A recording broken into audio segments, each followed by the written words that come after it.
So we had like, real XLR, not XLR mics, but just like SM58s going into a soundboard that recorded to, I guess it was Audacity or whatever it is.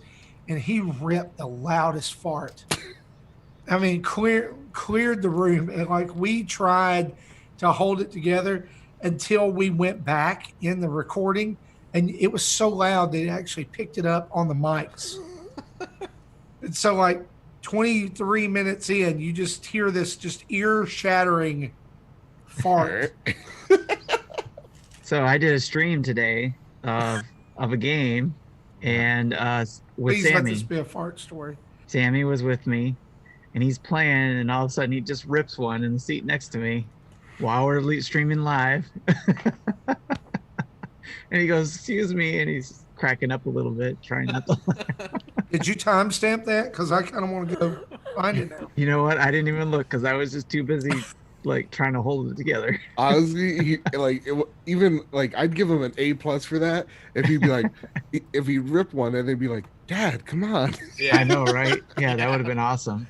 Then I would have lost it. Then I would have just And 3D audio. Wow, technology is crazy. Now we're really live. Okay. Now we're live. Now we're How live. about ripping it?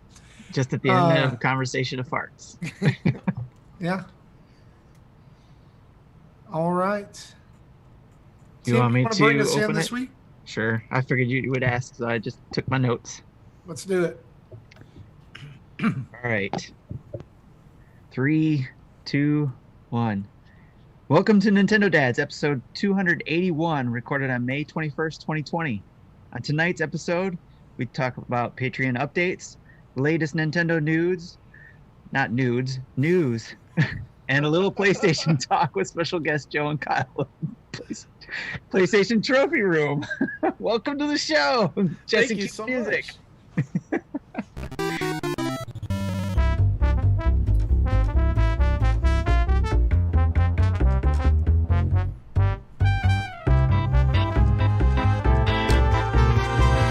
Hey, what's up, everybody? It's Marty here from Nintendo Dads, and if you heard the intro, you can tell this is already going to be a special episode.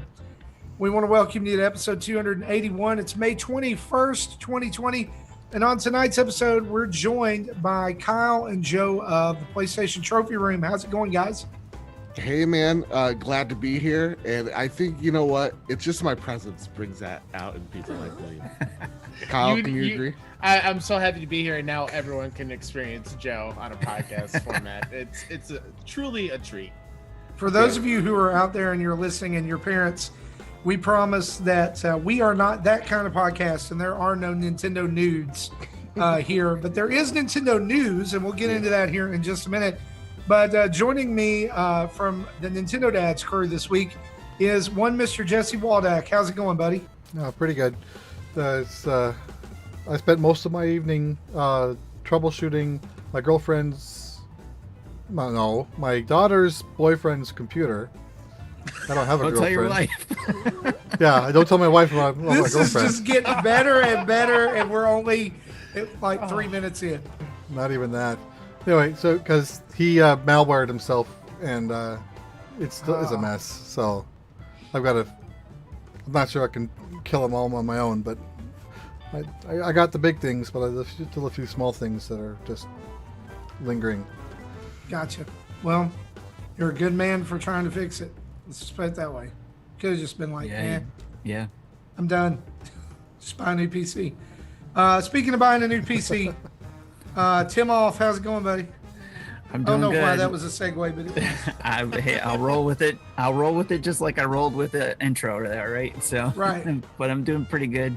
I just learned that my son is comedy gold when it comes to streaming live. So, but Speaking of comedy That's gold, what you're calling it, huh? yes, comedy gold. I was right before the show. I was laying on the bed and I was playing some Mega Man X3 because I'm going through the Mega Man X Legacy Collection, and my son comes back there and he's like, "I feel sorry for Justin," and I was like, "What?" And he's like, "I feel sorry for Justin from your show," and I was like, "Oh, why?" And he goes, "He's doing a stream and only one person's watching, and that one person is me. What a loser." Get wrecked, Wow. Justin. Oh my goodness. My son, he's on the autism spectrum, and so sometimes he just says just Just what comes out in his, right. Yep. We've had to tell him in public, you don't need to tell the lady how fat she is. You you don't have to go, wow, that guy's really ugly when we walk into Walmart. I'm always bracing for that. While Justin was streaming to his one viewer, I did about a half-hour stream on my channel, and it had got one viewer as well, and it was me watching on my iPad in case other people showed up, and so I can watch the chat. Dude, you gotta have the chat up. Exactly. Because I was streaming my arcade machine, so I can't stream chat from the arcade monitor because I don't have that set up. Yeah, no, for me, like streaming just gives me anxiety. Like it's just something that it's just all pressure's there, Like in the beginning of the show, like not when you don't have an audience. I wouldn't. Well, like to me, it's just like that's the other thing. Is it's like, oh god, I'm just gonna stream by myself, and I don't know how to talk, and it's just like it's just gonna be a stream of consciousness. Well, when I stream with my arcade, I don't have a mic and camera set up yet, so it's just I am just showing what I play. And one of the games I played was the original Mario Brothers, and it was my best run ever. I've never got to stage 16 before, so I didn't know what it did after the third bonus stage, and now I do. Nice. Every time I start a stream, like that first 30 seconds is the most awkward. It's like, hey, what's up, guys? Yeah, you don't know whether to start an intro and wait for somebody or just go straight into Yeah, an we'll intro. just see here if anybody shows up. And if they don't, then I'm a big fat loser. And that's exactly how I feel, But everybody's like, stream Bloodborne. And I'm just like, maybe one day. Right, Kyle? No, you have better games you can probably stream. All right, well, that's wrong. Well, I'm glad you said that, Kyle, because we are here to talk about games. And tonight we're going to actually deviate just a little bit from our normal all Nintendo talk. We're going to talk a little PlayStation as well, since the guys from PlayStation Trophy Room are here with us. And so let's just dive right into it, shall we? Yeah, let's do it. I'm ready. Let's change the volume again because I forgot to bring that up. It's one of those days.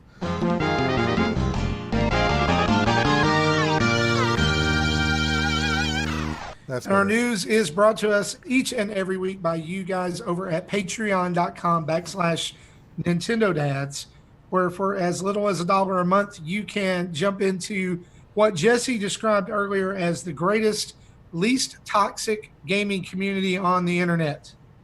And non-toxic, that's true. I said. Non-toxic. We're like Crayola markers over at our Discord. We are non-toxic and we are washable at least once a day. So we wanted to let you guys who are Patreon subscribers know a couple of things. And so if you'll just bear with me just a couple of minutes. Again, you guys know that we suspended Patreon dues for April and May due to the coronavirus. Those are going to resume on June 1st. And so if you are an active patron as of May 31st, you will be charged on June 1st at the level that you're backing at. So for those of you who have, gone up a level or a tier or tried out a higher level tier than you're comfortable backing each month, we encourage you, go ahead and move down. Go ahead. And if you've tried it out for 2 months and you're like, yeah, you know what, this is great, but I can't continue, and you're going to cancel your subscription, just be sure that you do it. We don't want you to be charged, since you were just trying us out. But if you've jumped in and you like what you see and you want to stay, then welcome. We're glad to have you here. And as we've said each and every week, there's absolutely no shade. There's no talking about you guys. If you decide to not be a patron anymore, we're just thankful that you've been a part of it for as long as you have. But there's another change that we learned about this week that we want to let you know about. And that is starting July 1st, depending on where you live, Patreon may charge you sales tax on your Patreon subscription, which basically would mean something like this. If you're a $5 tier member, you would pay anywhere between 20 cents to 55 cents extra per month to back us at those tiers. That's not something we can control. That's Patreon, and that is crap. Personally, I think it's crap. So I'm sorry. It's got to get their money. Yeah, I'm sorry for that. Personally, I think, it was about a year ago, right, when they tried some other kind of pricing scheme or something. I don't know if they have the ability to reverse this like that or not, but I think before they tried changing it so the end user pays the fees instead of the creator, and as a net result, the creators actually make less instead of more, like they advertised. Or it was not a good change. It punished, if you had one person who paid $100, there was very little impact. But if you have 100 people that pay $1 each, that was a big impact. So that got undone. This probably doesn't sound like it's going to be undone because it's due to state and local laws being passed. It's more at the state and local government level. So anyway, but for those of you who have jumped in or you're thinking about jumping in to become a Patreon subscriber of the show, here's the thing. Patreon community here has made continuing of this show possible.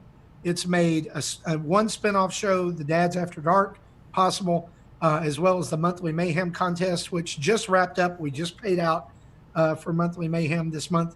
It's also made a second show possible once a month with the dinner table that Tim does, that just recorded last week. And then a third brand new show has just debuted in the last couple of months, Dad Crossing, that covers everything Animal Crossing. And here's the scoop, guys. Dad Crossing was supposed to be a limited time thing, and it is going to continue indefinitely. It's going to continue for the time being because those guys love doing it. Animal Crossing is huge right now. Yeah, as long as people are playing Animal Crossing, they're going to continue making episodes. And last week, if you missed it, you can go back in the video archives.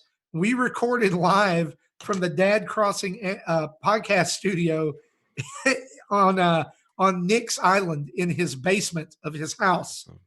He has a podcast studio in Animal Crossing, and it is absolutely fantastic.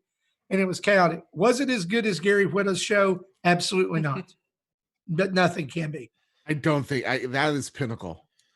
Nothing can beat seeing Danny Trejo and all these people spinning around in circles. This is the best moment so far on the show. That and when T-Pain got a crown. That was my awesome. Gosh. Yes. I love, there's a lot of things that I hate about this pandemic. Mm-hmm. There's some things that I love. I love the content creation that's come out of this. Absolutely. I love that I don't think that show with Gary Whitta could have existed in regular world time, right? Yeah. It wouldn't have been a thing. I don't think, I'm not saying Animal Crossing wouldn't have been so big, but it's been even bigger because of the situation. Mm-hmm. Mm-hmm. That is the silver lining, yeah. And speaking of, I want to take an aside right here because there's something that happened today, and this is not Nintendo related news at all, but this just bothers the ever loving crap out of me. And it just really they say you either die or you live long enough to see yourself become the villain. Okay. I don't know if you guys saw this news earlier. John Krasinski, he started the Some Good News show. No. I saw this. Sold it to CBS All Access. Mm-hmm. And now it's going to be behind a paywall. He will no longer be the host. He's simply going to be the producer. And he says, quote, "I'm so glad that I'm going to be able to reach more people now that it's on CBS All Access." There are words that I want to say here that I can't say on a family-friendly PG podcast. I'm not happy. Cut him off, Jesse. Cut him off. I'm all aboard the normally 99% of the time I'm all aboard the Krasinski train. This has left a sour taste in my mouth. You know when Anakin hacks and slashes all the younglings, and then next scene Yoda's just he's like, "Oh, spoiler alert! You were the chosen one." That's That's how I'm feeling right now. I don't feel so good. I posted Thanos about it in my post-snap. Facebook post. The what I put was, way to ruin something else, corporate America. Yeah. I mean, it's like, what better picture is there of corporate America ruining something than taking a show that was meant to make people forget about all the horrible, godforsaken stuff happening outside their door and going, you know what? Let's make people pay $5.99 a month for it to get good news. Yeah. I know we're not entertainment dads, but it's just like, seriously, You should be. seriously, no, listen, like, I don't know why, but it really has bothered me, like, deep down. I am agitated about it. Like, I was talking with Dan Blockfort. He's in our Discord earlier this week, and we were talking about some things, and I was talking about how I was like, I don't know if I'll be on the show this week. He's like, well, just to let you know, I enjoy it when you're on because of all your rants. And I was like, well, you do know that some of those things sometimes are just because I know I'm going to push people's buttons and things. This is a real rant. Yeah. Like, I want to fight John Krasinski. In the chat, MD Like, says and- you You should guest on After Dark. That way you can rant to your heart's content. I want to fight John Krasinski, even though I know, because he's Jack Ryan, that he would mess me up. I don't care if I get one good punch in and be like, that's for some good news. Yeah. Or how about that for some good news? As you punch him in the face. Oh, There you go. I There you can't go. fathom it. I can't believe it. But let's talk about Nintendo. Okay, let's talk about stuff that people actually come to hear us talk about. I guess the biggest news this week is there's not really any big news. It's a few small things. A very slow news week. Very small things that we do need to talk about. Actually, I think this is probably a big one, and we can talk about this, and we could also talk about this in relation to PlayStation as well. Last week, I ranted as much as I normally rant on this topic last week. okay, And you know what? That doesn't happen very often. that's true.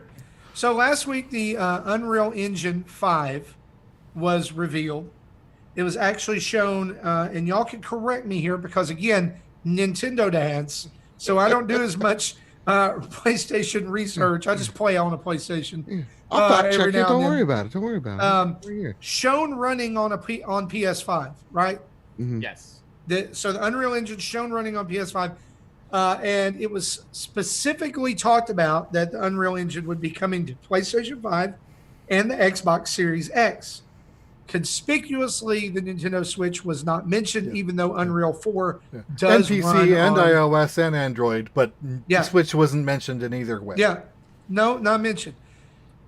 Nintendo Life, from the UK, they do some follow up. They actually contact Epic and ask them, is the Unreal Engine going to be supported on Unreal Engine 5 going to be supported on Nintendo Switch? They say, yes, it is. And then from there, they release an official kind of news about it, that it is going to be supported on Nintendo Switch, which is good, I guess. But again, I think we can all sit here and realize it's not going to be supported at the level the PlayStation 5 is going to support it as. But I think this is a big deal because I do think it's going to allow for some things to happen on Switch that would not have been able to happen if the engine had not existed on the system at all. Yeah, this will Right? be the scaled back like StarCraft in the 90s. You play at 240p just so you can get your 60 frames Yeah. Exactly. because frames are more important than resolution. Yeah. So that's out there and that's coming. And here's the thing, Joseph, Kyle, feel free to jump in here. Sure. We don't know other than what we've seen briefly during that PlayStation briefing about it, and this news, not a whole lot we know right now about Unreal Engine 5, right? Yeah, it's kind of nebulous right now. I know when they were talking about it, Jeff Keighley was talking to Tim Sweeney? Tim Sweeney, thank you. And he's sipping his Popeye's giant like with its plasma ball in the back goblet. He was just like, yeah, no, it'll be supported on previous consoles. So Current and next gen. Yeah, I kept saying current and next gen. Yeah, I assumed that current meant the Switch as well, but I understand that where the confusion is right now, where it kind of felt like the Unreal Engine was being touted as something exclusive for the PlayStation 5, but what they were really trying to do is kind of like a case of like bad messaging, was trying to first off have this kind of partnership with PlayStation and show the ability of the PS5 and how it's able to use its SSD, that crazy fast SSD. So that's what they were really trying to showcase and what they were trying to explain when they were like, you know, some of this is only capable because of the power of the next generation of PlayStation. It doesn't mean that nothing can run it. We've seen laptops can run the demo as well. It's just not to this I gotta screw up this word. Specificity. Specifications.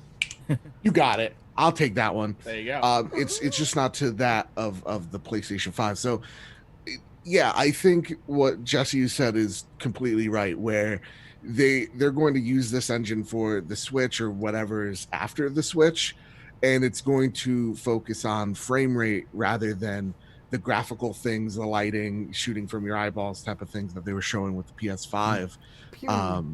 So for me, it is, and I think for most Switch gamers as well. Pow, pow, pow, pow, pow, pow. I don't know what that was, but I love it. But I think for most Switch gamers out there, it is about frame rate, not resolution.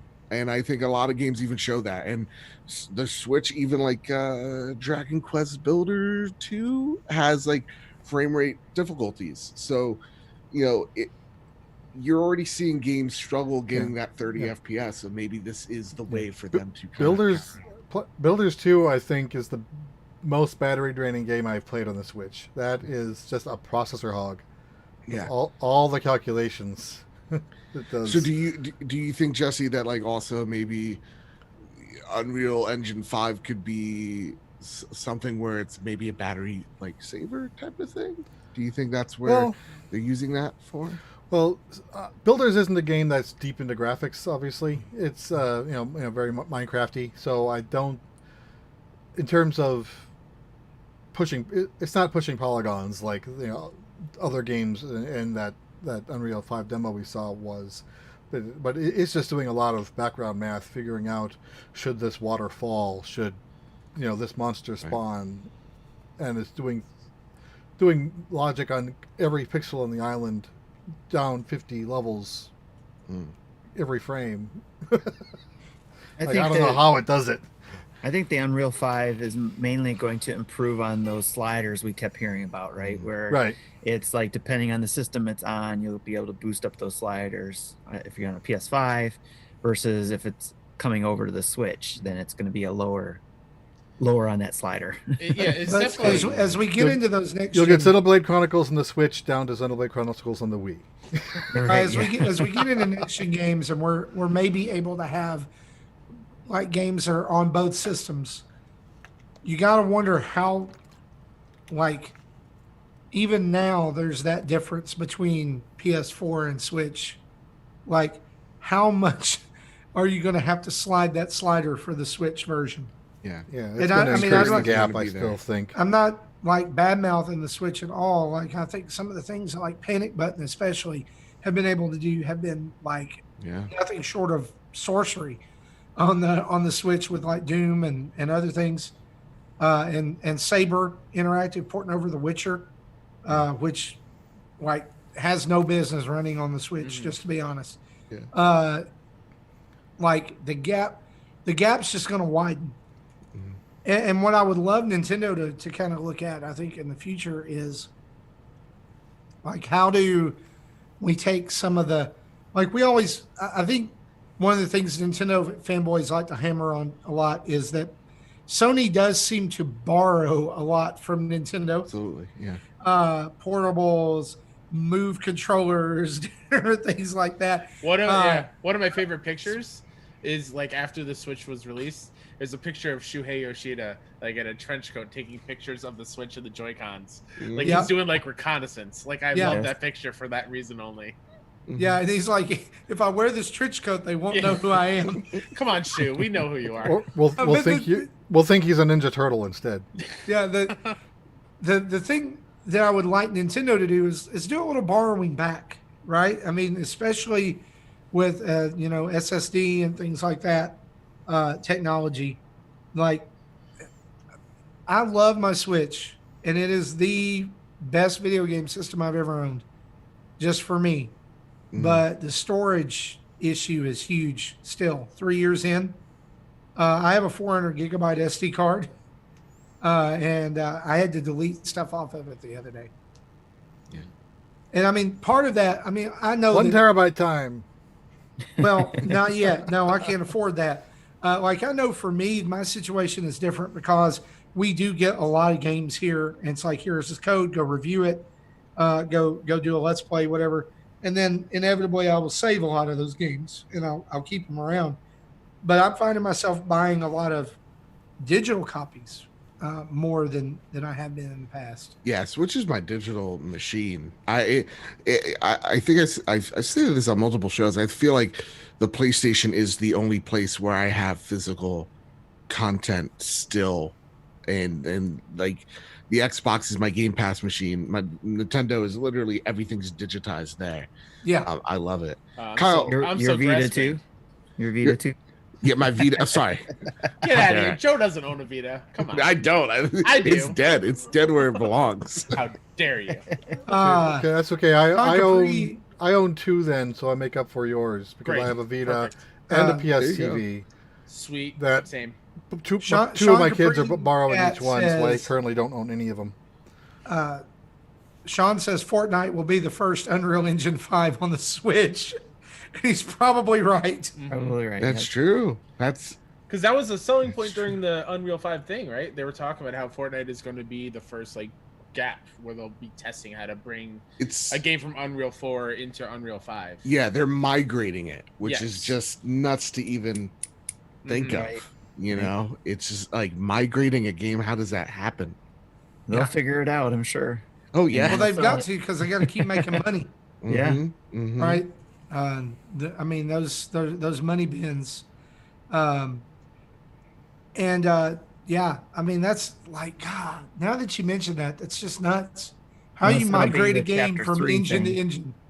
Might be how they transition to Chapter 3. Well, Another my black understanding from last week's Yeah. presentation is Unreal 4 data is backwards compatible with 5. It's just you can do more stuff in 5 that you can with 4. That's really cool. So you should be able to drop it in and make a build and then tweak it further from there. And then you also get to play around with that because Epic is so large, and Fortnite is kind of like it's like this. It's kind of like this big test for them, right? Like, here's this big thing that we get to test all these wacky ideas with. Like, the Tenant trailer was just there. Man. We had some rapper guy the other day. I think also there's going to be Marshmallow a Man Christopher the day Nolan before. like full-length movie being shown in Fortnite like this Yeah. summer or something.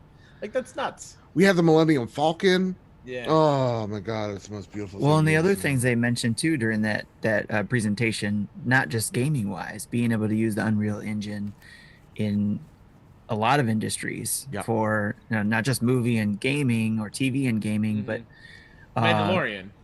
Like, yeah. where they used all the background scenes is Yep. just CGI computer generated like. well, that's using impressive this in kind of itself tech. Yeah. to be able to take that There's- same CGI and plop it in a game. It's Now, gonna I've heard help a lot. that one episode of The Mandalorian season 2 is just going to be everything is made up of triangles. Triangles And- are awesome. Yeah, because Well, just to see the thing that see how they're far they into- can push Unreal Engine 5. How many triangles? I would like to The see a other thing It's they're- crossover. officially sponsored by Doritos. I want to see a crossover like in the background of Mandalorian, like a video game character shows up. Like there's There you go. Fortnite players, in the background of the God, Mandalorian no. just because they got the code messed up. Guaranteed. Just because we got the code messed up. Exactly. Yeah, I guarantee you doing the that floss. Yep. wherever Fortnite is in whatever season when Mandalorian season 2 launches, there's going to be a Mandalorian costume at some point. That'd be awesome. Joe, I don't buy even it up. play Fortnite anymore. I'd buy that. They're Yeah. also using the Fortnite, or not Fortnite, but the Epic engine for the Unreal Engine for automobile stuff too. 'Cause Really? they're hiring people here for Epic, Detroit. So Mecha Dragon says, what's the difference between triangles and polygons? And then my answer is, all triangles are polygons, but not all polygons are triangles. You I get that remember math. that in Listen, math. I get that remember that math in out math of here. class. Get that math out of here. You just brought me back to sophomore year in high school. How dare you, sir? Geometry. Brittany, you maths. broke my heart. You broke my welcome. heart. Fun fact. I almost failed out of college because of the rudimentary math class I had to take. Terrible Marty, at math. I you like and me are the same words. Peoples. Yeah. I like words. I hate numbers. Get them out. Mm. Yeah, that's why I hate Picross. I don't look know at what it. you're I'm talking like, there's about. numbers and letters in there. Get it out of my face. I don't want that. I Yeah. don't need that in my life. Like, who decided that I need to take this number and add it to a letter? You're an Pythagoras. Let's move on. Let's talk about some other stuff. I do want to call this out in the chat. This is not in our notes, but I want to call this out just because it's one of my favorite games ever. Mecha Dragon says, "Did you hear the rumor about how Scott Pilgrim versus the World game may be re-released by Limited Run Games? Love me a Please. limited run. Please. Yeah. I would love a it. lot of people looking for that. That was a fantastic game. Still a fantastic movie. It still holds up. I love that movie. It's so good. Eh. Joe, what? Oh, I never played the game. I'm just talking about the movie. I'm just like, I what? Wait, Okay. Yeah, I was reading the chick with the blue hair. What's her name? Ramona. Ramona. Oh yeah, she cutie. Yeah, Chris I was Evans reading is the in it books. when he was I read the books before the movie Right. came out, and when the movie was being written, the last book it wasn't done yet. Yeah. So they made their own ending, and I'm like, okay, I'm not sure I like this ending. It's kind of like Game of carry that Thrones, ending as well? except, Right. it turned out okay. Just saying, it turned out all right. A couple other little smattering of news on them. Clubhouse Games 51 Worldwide Classics. I love this, by the way. It will have a free game client that can be downloaded, so multiplayer games can be played with only one purchased copy of the game. Yep. Yes. Yes. Nintendo, do more of this. Yes. And I Do mentioned more of this, this. that I was holding back buying it because of that one factor that I missed from the DS version, which was the download play that DSs used to have. Yeah. That you And- could, have one cartridge, download the game, other people could download it and played it.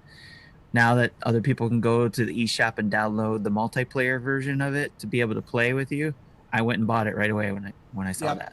Yeah, to clear up some Pre-purchase. questions being thrown around in the chat. Yeah, this will work like download play on the DS did, but the client is an app you download off the eShop for free that then you can then use to local connect to Yes. someone else who has the game. I don't think it'll work for online. I would imagine that would only work for local only, but Correct. they may surprise us.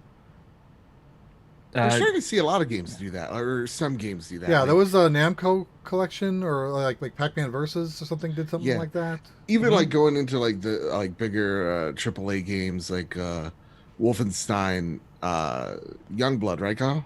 Oh yeah, where you got like a co-op pass. Yeah, you got like a Oh, co-op yeah, pass, that's and you right, bring a yeah. buddy along, right? And then you're able to mess stuff up. That's more games need to do that, and I think cross-buy as well. Then there just Yeah. needs to be. Especially because that is a game solely built on playing with other people. Yeah. So like, Yeah, like I'm sure there's probably computer AI, but they're probably not great.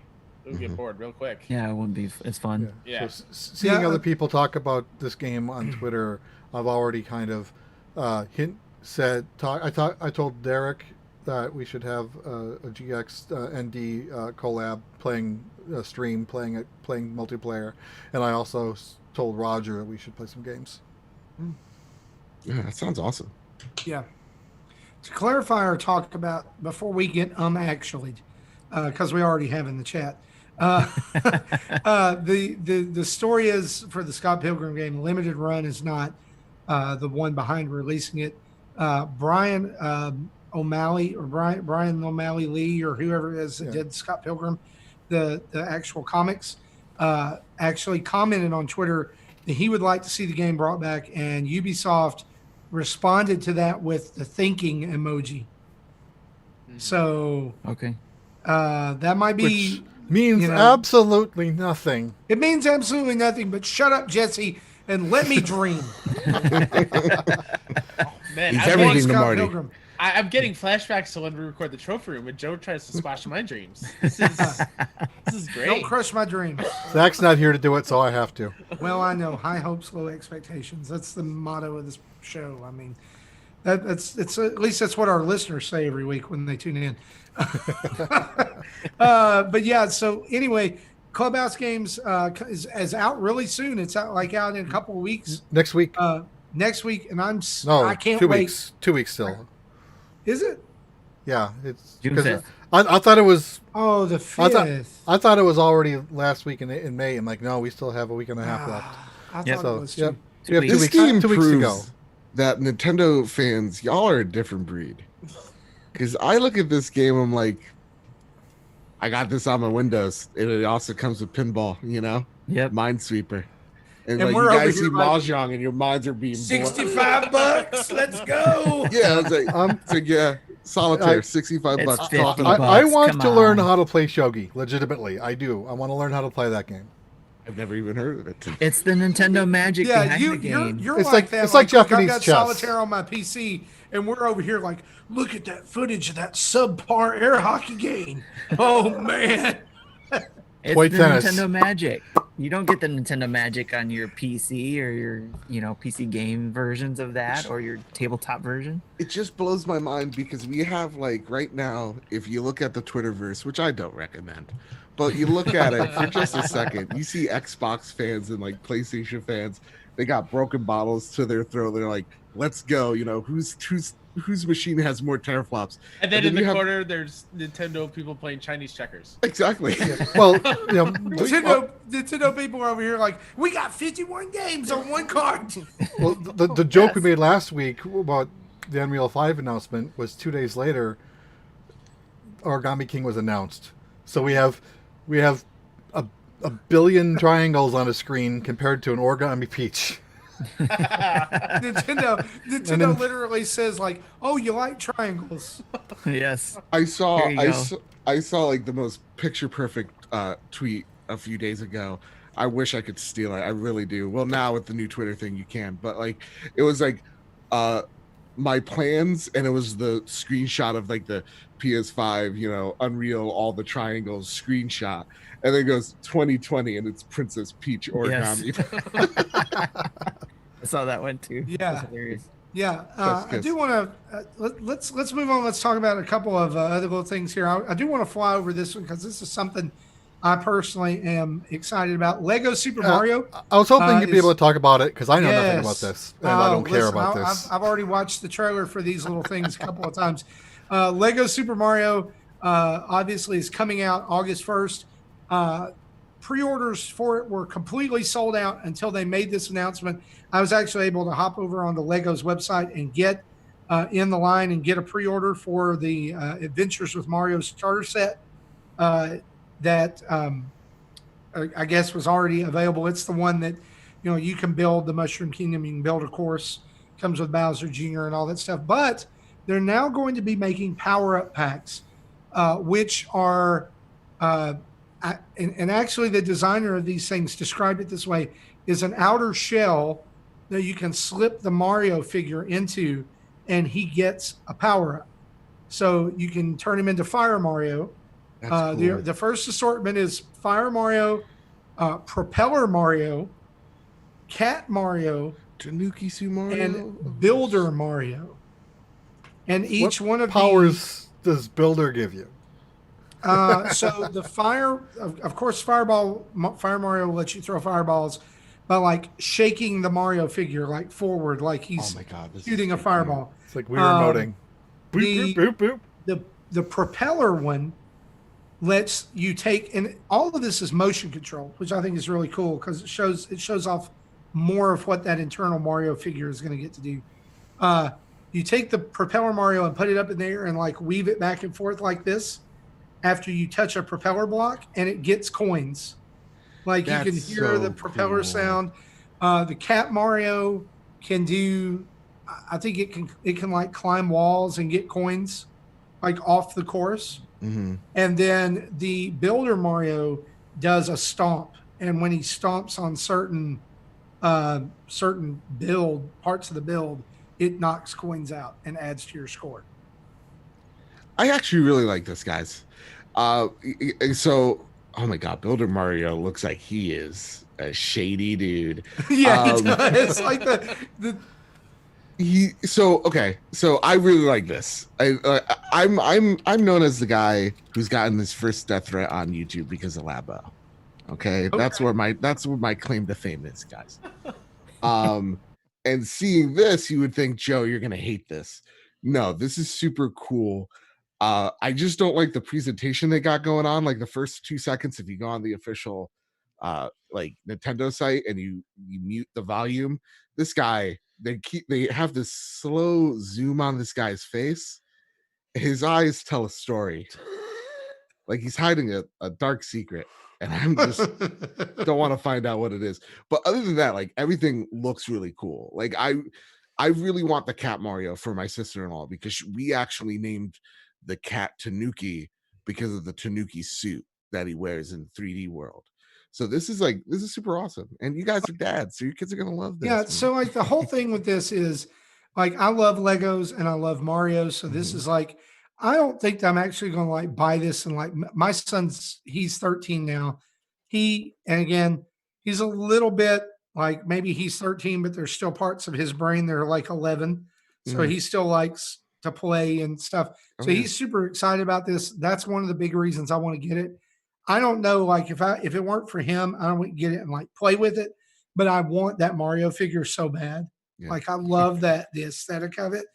And I'm probably going to buy the $100 Bowser's Castle just for the Bowser build because it looks awesome. And I mean, I just love Legos. Like I just over the pandemic, I bought the Lego has done a Lego Ideas set where it's a ship in a bottle. Oh, I love that set. And you put the ship together, and then for the water, it actually comes with 250 little stud bricks that are clear blue, and you pour them into the bottle like you're pouring water into it. That's cool. Such a cool little moment in the midst of all the building. Yeah. I love it. And sitting next to my TV here now. Real talk, shout out to Lego Builders, the game show. What a great show that was on. Oh, Lego Masters. Lego Masters, thank you. That's what it was. Yo, we love that show. I've only seen the first episode and have everything else DVR'd. You need to watch it because I'm going to tell you some of the stuff that they do with Lego. It breaks my brain. Especially the Star Wars centric episode. So good. Yeah, Joe. It's so good. Joe, watch the whole thing. Don't just do the Star Wars episode because that like there's challenges that they have to come up with. It's just really it's excellent. Legos were my jam as a kid. So like seeing this, I'm just like, see now Legos are my jam as an adult. Like as a kid, I was like Legos. Pff. Yeah, and like you get to go to like RIP Toys R Us, but like you get to go to I don't know, and like buy a Lego. Target, there you go. You get to go there and like pick out a Lego set, and they're just like, it's like for my kids, and then you were building it at home. I have no shame. I don't care. I don't either. Well, like buying this for your kids. If the set's more than $50, you know a kid's not touching that. But said that the other day, like I was getting something like, "Is this for your kids?" I was like, "No." when I bought that plush Aloy figure that's up here, they were like looking at me where it's like, "So what? I love Aloy. I love Horizon. Give it to me." Whatever. Sir, why are you buying a doll of of a redheaded person. It goes say with my anything. statue, man. Just chill. One last little news headline here. Yes.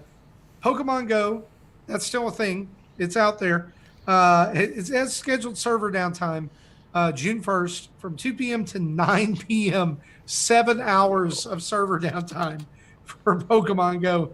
What in the world are they doing here? Jesse, you are Pokemon Go. I have no idea what they're doing. This was just announced today, and I don't think... Are they fixing the 1,000 Poochyena problem? No, that wasn't a problem. That was a scheduled event.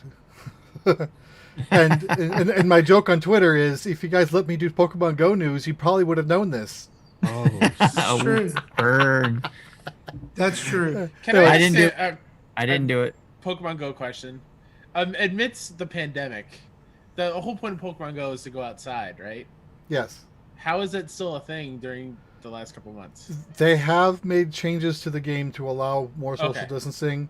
So to access a gym, you have to, let's say you have to be... You have to be within a certain area, right? Here's some geometry for you. Normally you have to be some, R feet away from the center to register. Yeah. And now they increased it to 2R, which increases the area by 4-fold. Okay. So you can get the same number of... You can get 20 people in a gym and still be socially distant. That's cool. All right, that's good. The other change that they've made to it is when you boot it up, it now just says Pokemon Go Home. And then they used to have community day events where they go out into a park or other public area where like the featured Pokemon would spawn. It's now more of something you can do at home. You can, incenses will last like 3 hours. In fact, there's an event this weekend, Saturday or Sunday, I forget the day. So you can, they'll just continually spawn no matter where you are with an incense, once every minute or so, and then there'll be associated a quest line to go with it. That it's DLC, but it's 99 cents to access that the quest line. So to do that, you get some rewards for 2 hours of play and 99 cents. That's not bad. That's cool that they're, adapting to the situation and so allowing people. And I did see an article with Niantic today who said that it's been, quote, really hard during this pandemic. Yeah. And then the last major update that they did to help with the COVID thing is they now have a new raid pass called the remote raid pass that if you can buy the first 3 for just like 1 coin or virtually free, and you can buy additional ones for I think 100 coins each. I think that might go up in price in the future. So if you can see the gym on the world map, which has about a mile radius, maybe a little bit less. So like there's like 3 or 4 gyms that I can see from my house. If there's a raid going on, I can use a remote raid pass to access the gym, even though I'm still at home. And that's cool. In the future, remote players will have a reduced efficiency. So if a target can be done with 3 people normally, right? If those 3 people are all remote, it's not going to happen. You'd need some local people or more remote people joined in. But at least for now, remote people are just as effective as local people. That's super Yeah. cool. Awesome. Anyway, so in terms of the server outage, I don't think they've ever had a server outage this big, at least scheduled this big in, things 4 years old, right? They started in 2016? Or was it, boy, or yeah. am I? No, you're right. short of It'll years? be 4. Yeah, I don't think I've ever seen a multi-hour outage like this scheduled a week in advance, 2 weeks in advance. Maybe big features coming that we'll need to talk about on the show when those happen. Well, guys, that's our news for the week. So let's get into what we've been playing, shall we?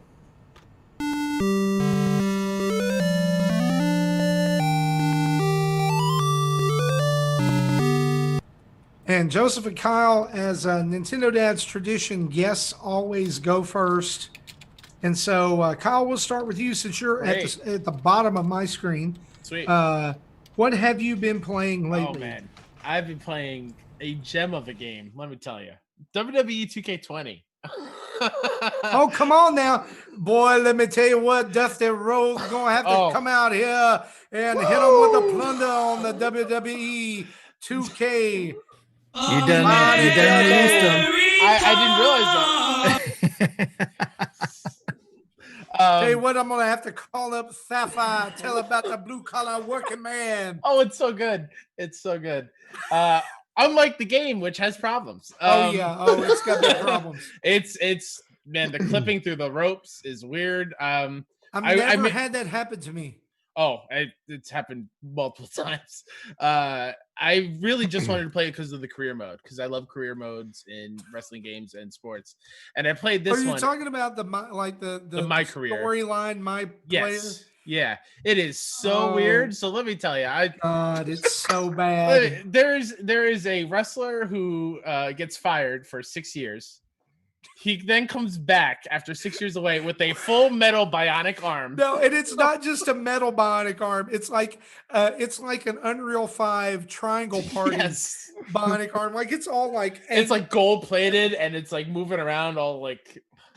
But it gets even better because then, like a few months later in the story, you get entered in the Royal Rumble, right? And you have to eliminate everybody, and then you think you won, and all of a sudden you hear like. All Hail the Chief playing. Yeah, oh yeah. And like Secret Service coming out, and you're like, wait a second, what? The president's entering the Royal Rumble, and then who comes out? The Rock. The Rock is the president. Dwayne The Rock Johnson. In this universe. Honestly, and then you have to eliminate the president of the United States, who is The Rock, from the Royal Rumble in order to win. Like it is nuts. Wow. It's weird, but it's exactly the type of game I want right now. Oh, absolutely. And the best part, to me, the best part of the game, Kyle, I don't know about you, is making the same creator wrestler that I've been making for 15 years on games. It's the same guy. Same dude. And he's going to come in there and you're going to get him to level 99 on everything, and where he can like punch, like flick a guy and pin him. But no, seriously though, the real best part to me is the add-ons that they've done. Oh yeah, like the fantasy add-ons. So they had the Bump in the Night DLC, which was like everybody got like wrestlers got turned into monsters. Yep. And then there was the Neo Wasteland, like post-apocalyptic DLC.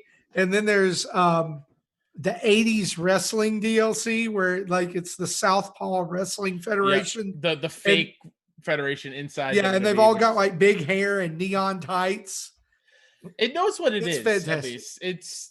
It's not the best WWE game I've ever played. But is this real talk, Kyle? Is this like the worst? Yeah. I don't know. I would say hang on. Like within the last 8 years, I would say this is the worst one. Oh, sure. I was going to say the worst WWE game of all time is the very first WWE game that came out on the original Xbox. Which one? It was like WWE Raw. Oh, okay. I was thinking Attitude. Oh no, Attitude was bad too. The Acclaim wrestling games where you like had to like actually put in like Street Fighter style moves to do it was stuff. bad. It was bad. Oh, it was awful. But yeah, that's what I've been playing. That's I love it because I don't get to talk about that like with anybody else. I'm so glad. It is my bridge between. It's my break from Persona 5 Royal.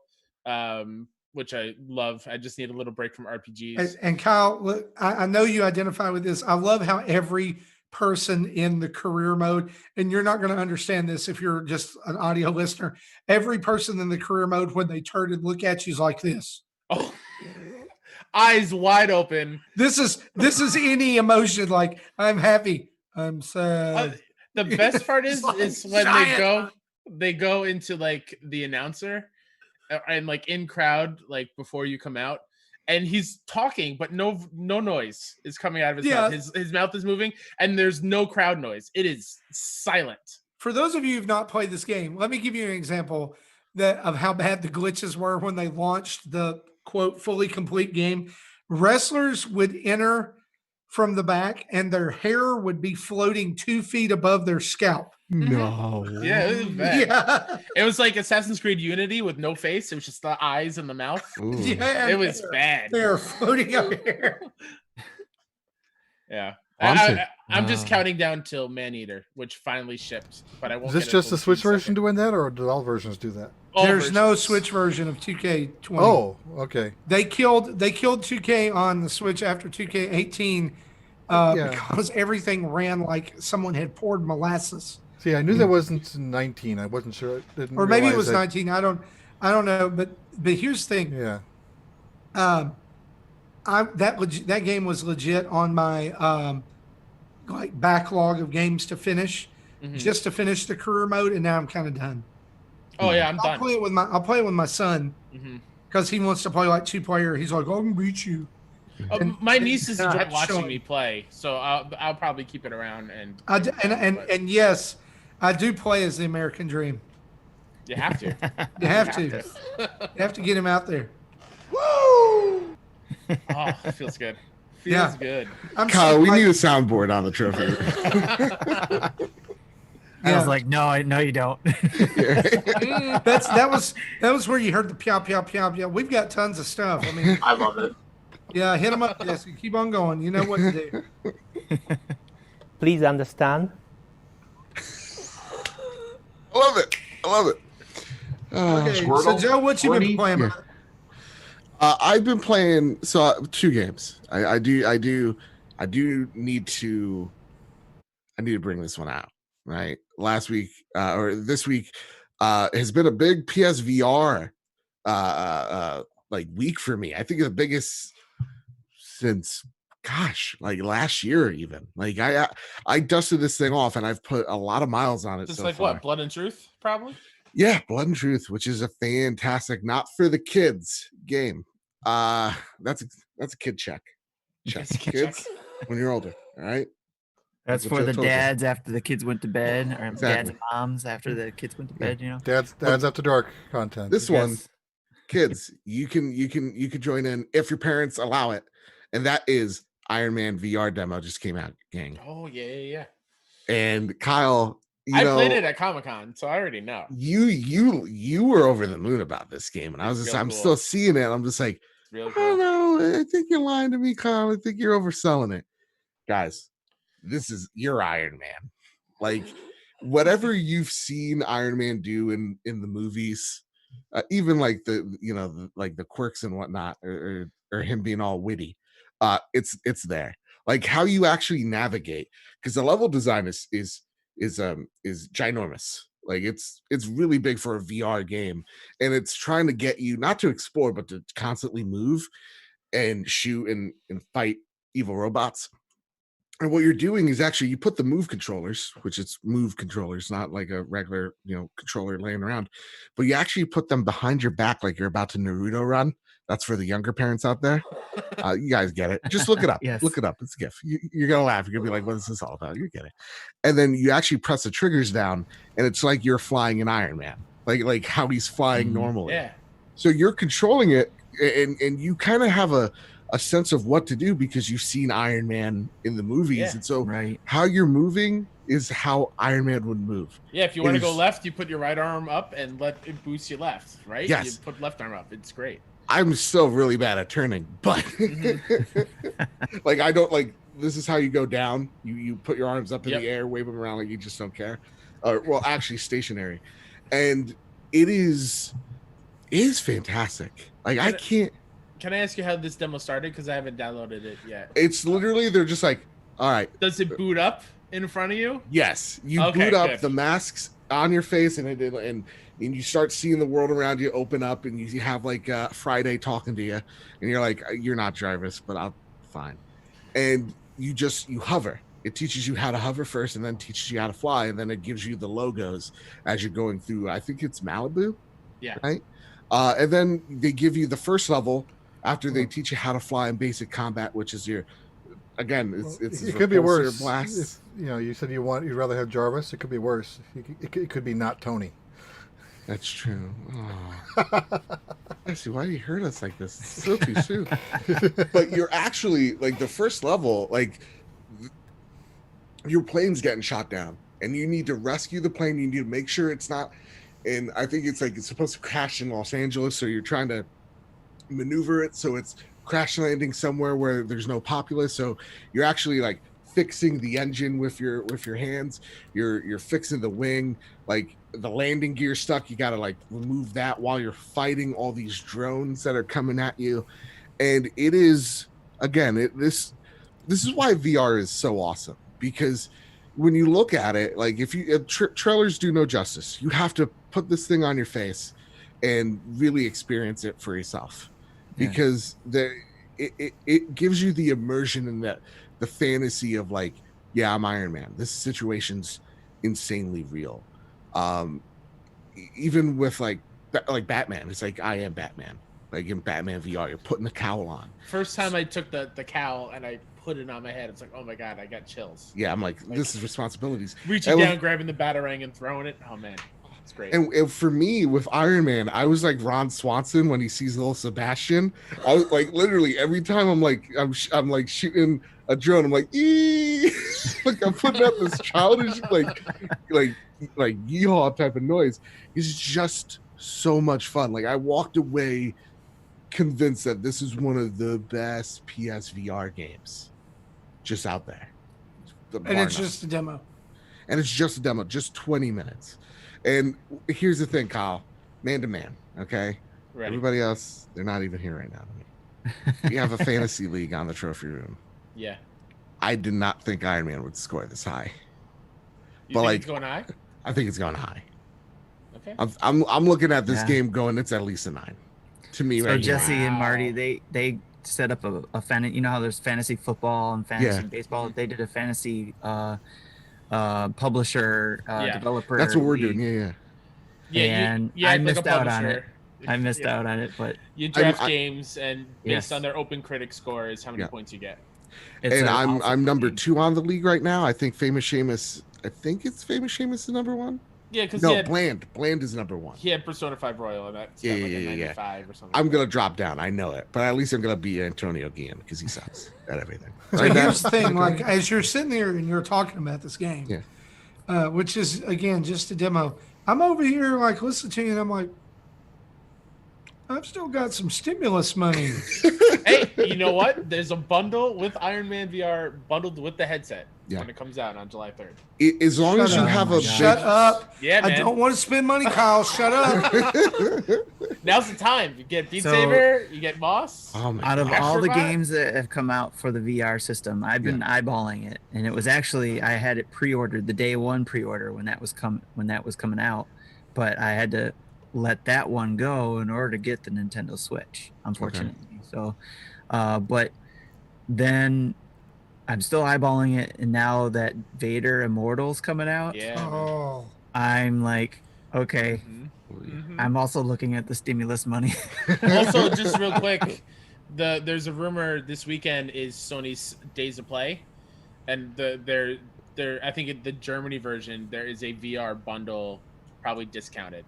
Just to let you know if that's like your eyes open for that, Marty. So Germans out there, if Angela signed a check for you guys, you know what it's good. I've saved it all, and I've been so good. I haven't touched it. And I'm going to do something that's going to make my wife yell at me. But you know what? Like the one thing at the end of the day, I really love how Marvel's handling their games, because it seems like they're like, we know this thing's got to print a whole bunch of cash, but we rather, deal with developers. Like we rather have Spider-Man be solely PlayStation and have Insomniac work on it, because we know the pedigree of these 2 companies. So, sure, we'd lose. Sony Pictures owns the movie rights, has nothing to do with it. I mean, I think it's definitely not so much as what a lot of people think, for sure, but I definitely think that there's some part of negotiations there for sure. But I like even going into like Marvel Ultimate Alliance 3, where like that game was a game where you can, that wasn't, I mean, no, it was a Wii game, but it was a multi-platform game. And for them going, no, we're gonna deal with Nintendo and what was it? The developers on that. Something's telling me Team Ninja. Ultimate Alliance 3? Yeah. Was it Team Team Ninja? Ninja, yeah, it was Ninja Theory. No, Yeah? not Ninja Theory. Or Team Ninja. Sorry, Yeah, Team Ninja. Yeah. So I always get those two mixed up. Yeah. Yeah. Mhm. So like that's a cool thing that I like. It's just like cool, like make an Iron Man PSVR game with Camouflage, the creators of Republic, and go for it because we trust you. Like I'm really liking where Marvel's games are headed so far. You think they learned that lesson from Star Wars? Yes, I think. Well, not just Star Wars. I think they've also learned it with their missteps, with their movie tie-in games. Like Iron Man, there was an Iron Man game on 360. I remember that. That was garbage. There's a Hulk game, I think. Well, the Hulk game's awesome. Well, it depends which one we're talking about. Yeah, there's one Hulk game that's really good. The PS2 one, I would agree with you on, but I feel like there's a later one. PS2 and the Xbox one was like Ultimate Destruction, I think. Yeah. Yeah, beautiful game, masterpiece. You could rip a car in half and you have them as like, your boxing gloves. Yeah, I remember that. It was great. Dude, awesome. But like, yeah, they learned it from like their movie tie-in games where it's just like, let's stop making garbage. Let's actually start making things that people are gonna be looking highly of. I think they want their Batman Arkhams. I dig that. And look, you got to give credit where credit's due. Rocksteady, there wasn't it that did. Did they do the Batman Arkham games? Did Arkham. Except for Origins. They are the reason that superhero games and tie-in games are as good as they are now. Really are. They showed that it could be done with Arkham Asylum. Mm-hmm. Yeah, that got me hooked for the whole set. Yeah, that's a game where me and my brother bond heavily on, is Batman, because like I'm not actually good at that series at all. So I'll stop midway through because I'm like, I'm just terrible. And so I'll walk downstairs and I'll watch my brother, who is not a gamer by any stretch of the imagination, just like pure God mode, like just mowing these thugs down. Yeah, and we're just like catching up. I managed to play through all the games, but I'm lousy at the combat. I just basic throws and attacks all the way through. Yeah, like the thugs are beating me up. I'm like, please, I lost my parents. Come on. Why are you being so mean? Martha. If they make another Batman game, if it doesn't have a Martha button, we're done. We're out. It's like Luigi and Luigi's Mansion. He has the Mario button. Mario, Martha. How do you know that the name? Maybe. I speculated this week that the Snyder cut of Justice League is just all of them in a room yelling Martha at the same time. That's it. God, I want to know if. Oh wait. Oh no, they're not doing BVS, right? It's just strictly Justice League, right? Justice League. So that line's still. Everybody's mother is Martha. It's like the Spider-Man meme. They're all pointing at each other. Martha. Oh, anyway. Well, guys, Jesse, what have you been playing? Let's talk about you. Okay, so I finished up Picross S4, and the last page of large puzzles, I ended up recording them and putting them on my channel. In fact, I have one is my background right now in a loop, and so that game's done, 100%ed. I honestly thought that was Audacity that's behind you. No, that's. I thought that was like some type of mixer program. I'm like, that's Picross? That's Picross. I was about to, because I'm about to get my phone out. I'm like, what does this game look like? I'm still doing it because I don't believe you.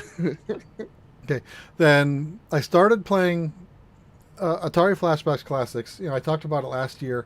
I wanted to buy this game, retailed to $40. I'm like, I don't think this game's worth $40, so I waited for it.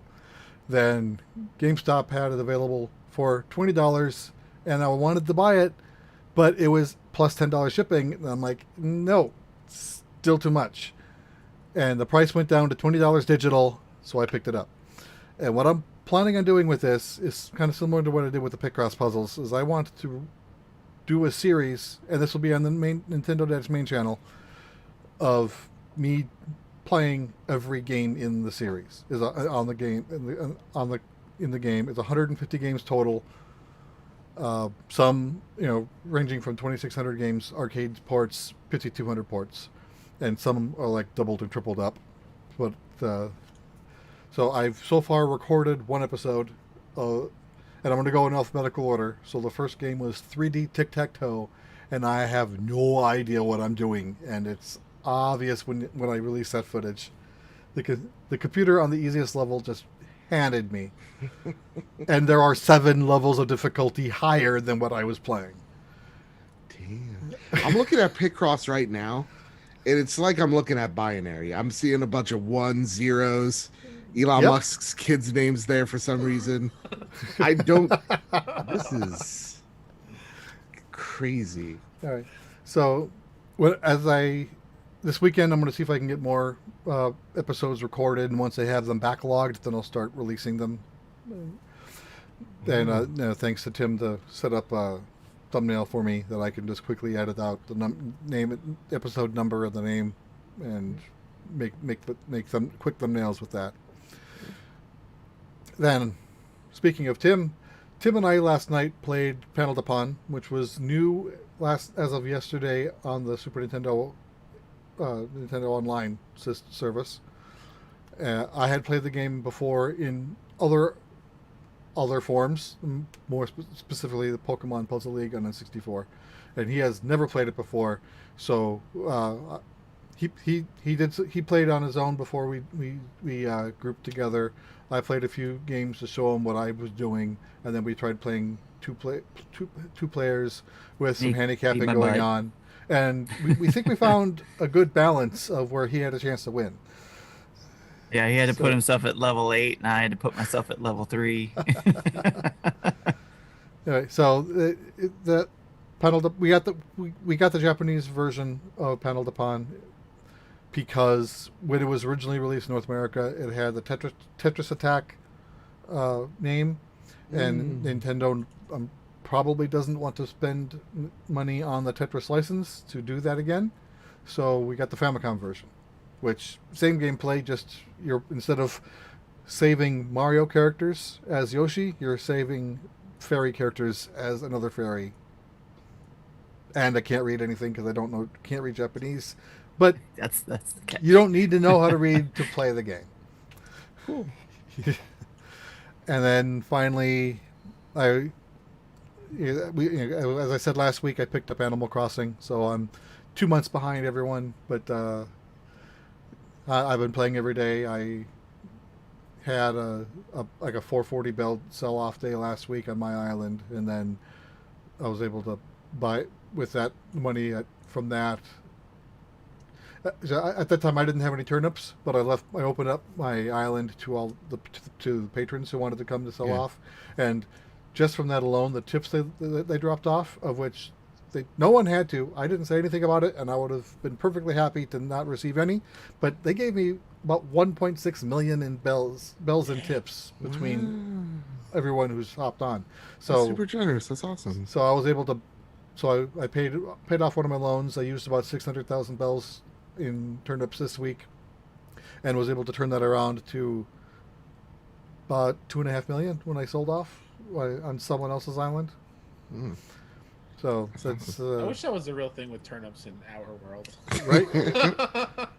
And your landlord doesn't kick you out; he just guilt trips you, like, "Hey, listen, you can pay your rent wherever you want. I just have Tim and Tommy to feed, but if you don't care about Tim and Tommy, you don't have to pay." I mean, think about how that would be in the real world. Like, your landlord shows up and he's just like, "So, I know you're satisfied with your house, but I could add a basement for you if you wanted me to, and it'll be done tomorrow. Yeah. We'll do it while you're asleep. Yeah. But it's just going to cost you $2.5 million. But you could pay that off in a couple of weeks when the snot-nosed person comes around once a week on Sunday mornings before noon to sell turnips. And then you can drive to the next town over and sell them for $500 a piece." Mm-hmm. a dream. It'd be great. Yeah, It'd be great.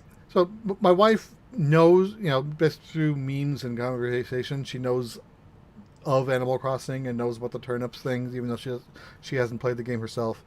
So I told her what the official name of the stock of the turnip seller is, and she just went, the Sow Jones stock Market, STALK, and Yep.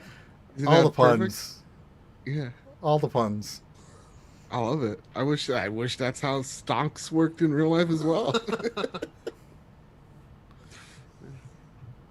Yeah, I went and sold mine on Monday. I had almost 1,500 turnips and made 889,000 bells. At this point, it's it's like you get into this real life portion where you're just like, no one needs that much money. You're like, what are we doing here? You're like, once you paid out the house, then what do you need money for? Exactly, like all the crowns To buy all the things to put in the house. Exactly.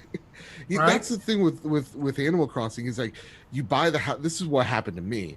You buy the house, you focus on paying off your loans, right?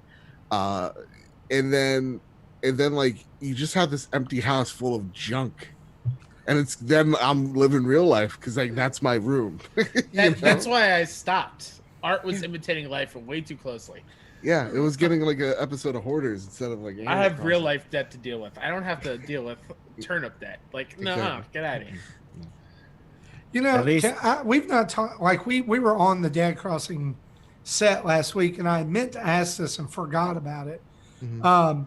If you've played the old Animal Crossing games, you know, you could go and you could find the dig spots and you dig up fossils that you would then take to the museum and you turn them in, right? And like my wife and I, we're playing on the same island, and she plays about at least 2, maybe 3 hours every night, just fishing and doing whatever, because she doesn't do turnips. So I just let her kind of have the free run of it when I'm not doing the turnip thing. And we have completed all the fossils. Wow. We have them all. Thanks to Mike Patterson, who listens to the show. He came to my island. He gave me the last 2 that I needed. We're done with fossils.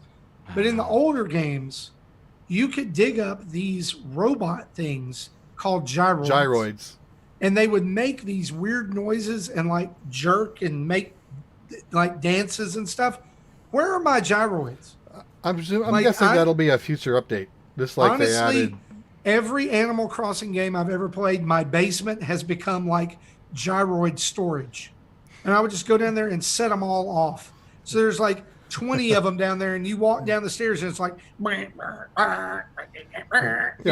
Just like Red and Leaf weren't available at launch and were patched in later. And I think Red has been to my town twice.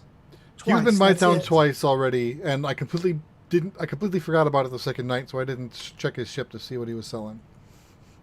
Yeah. I don't know. Like, someone data mined the reason why Red shows up so infrequently. Did you see that? No. Mm-mm. Okay, so basically, Monday to Friday, you'll get 1 visitor a day, and 3 of those days are fixed with like Gulliver and the one of the sables that sells label. Yeah, and I don't remember what the third one is, which leaves 2 days of the week that will randomly one of 5 characters will show up with Red in that rotation. And if characters that don't show up in a week will have a skewed probability in a future week, but still not guaranteed. So, so it sounds like you'll probably be guaranteed to see him once every 3 weeks, but could see him weekly if you're lucky. Yeah, the first time, like when the update happened, he was there, and then he was there like the next week, and I haven't seen him since. Yeah. It's weird. Yeah, I think Gulliver might be in one of the 3. Yeah, Gulliver was, because he shows up. Gulliver came to my island like 3 times. Like week, like boom, boom, boom. Yeah, today, like he was there on day 2 when I first started playing, and today was the third time I've seen him. Yeah.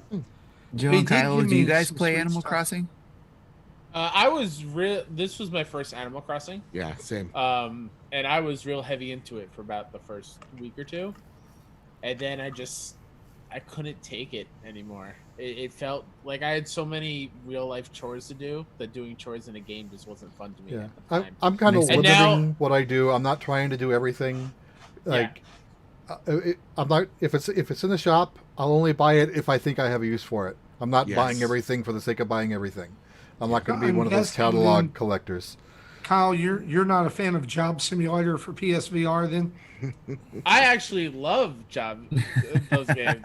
Like, I'm gonna be honest with you, that's the game up till now that has tempted me to buy PSVR was Job Simulator. That is great.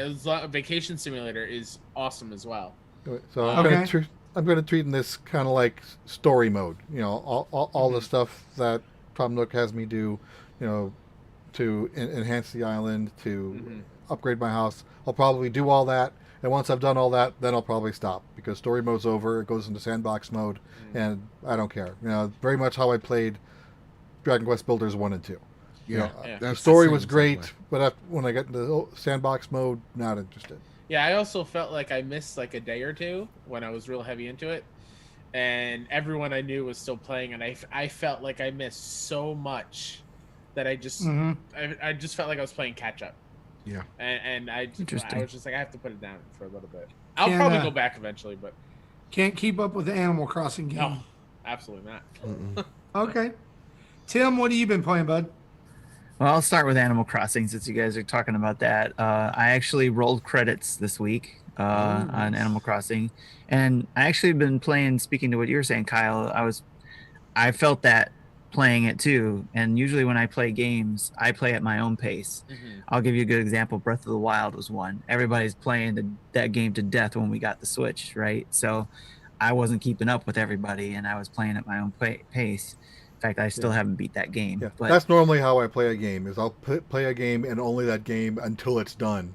Yeah. But knowing Animal Crossing is the type of game it is, I know I can't do that. So I've got it, which is another reason why I was reluctant to even buy it, and I didn't buy it for 2 months. One of us. Right. And you know, again, the main reason why I bought it is because I had vouchers that were literally burning a hole in my pocket. If I didn't use them, they would poof. Right. Yeah, so Animal Crossing, I rolled the credits, and that was actually an accident because I was going into the way you, I guess, get to roll credits is get Tom Nook not Tom Nook, KK Slider to come visit your island, right? And you got to get a certain star level of your island to do that. I was just going in to check on where am I at? And I actually got 4 stars, and I guess you can be 3 stars and above to get KK Slider to come. And I had 4 stars already, and I only had, I think, probably half my island, built up, I guess, if you will, and organized in a way that I thought I was still going to have to do more work. But yeah, that happened, and then all of a sudden, next day, KK Slider visits, I rolled credits, and now I have terraforming now, which is, for me, I'm enjoying because I think somebody mentioned on the dinner table show that somebody was playing, and I was good. I think someone mentioned on the dinner table show that there's some similarities to SimCity for the SNES with this game. So, especially when you get to the terraforming stuff, it's essentially the after game, if you will, or after the roll credits. So I started getting that, and I'm starting to pave my streets or my sidewalks or whatever you want to call it. So I'm having fun with that. Just started doing that today, actually. So that's fun. Still and it helped too because of the stock market. So being able to do things a lot quicker, I'm sure. Panel de Pon, obviously played that for the first time yesterday, going into playing with Jesse, and I learned a lot just from that experience. That is actually pretty cool game, and it's something I'll probably jump back into just because I like a good Tetris game or a good puzzle game, and I didn't realize that's what that was when it was coming out, when Nintendo mentioned they were bringing it out. And then of course I did Tetris 99 to get the Animal Crossing wallpaper. I did that for Tetris 99. Yes. I did that too, and normally Tetris 99 has like music to keep you excited and alert, and the music during that event was just so calm. And is that event still going on? I literally just turned on. No, it ended on Monday. Dang it. Okay. Yeah, that's the thing that sucks though about those. But I think I did a live stream of my hour playing that. So hopefully they'll bring it to where you can buy it with tickets if you do the daily, tasks to get tickets and stuff. But I have the Zelda one, and that's about it, I think. Yeah, I missed Pokemon one. I think I missed the Zelda one, and I missed the Game Boy one, and I really want the Zelda one wasn't a theme to unlock. You buy that with tickets. Oh, okay, all right. So, and then I've been playing a game called Concept Destruction, which is actually on the PS4 as well, and Xbox. It's a destruction derby type game, but you're using cardboard cars that you build, or you don't build, but you pick cardboard cars and crash them with other ones, and you're basically trying to prove the concept of this car and whether it can survive the destruction derby. And that was what I was streaming today with my son, was the multiplayer part of it, and we were both just cracking up at that multiplayer. Unfortunately, at least for the Switch, I don't know about the PlayStation 4 version, it's only 2-player local. And I wish it was something you could do online, or at least do more players, because I remember Destruction Derby for the PS1 I had a blast with, and it just seemed like it would be something with it would be more fun with more players to do that with. And it seems like it wouldn't be that taxing on the system to be able to do that, but I don't know. I'm not a developer, so I don't know. Yeah, I hate what, like, there was some games we played at PAX where I'm just like, this is really fun. I would love to play with Kyle, and then they're like, oh, it's only local. I'm like, damn. Yeah.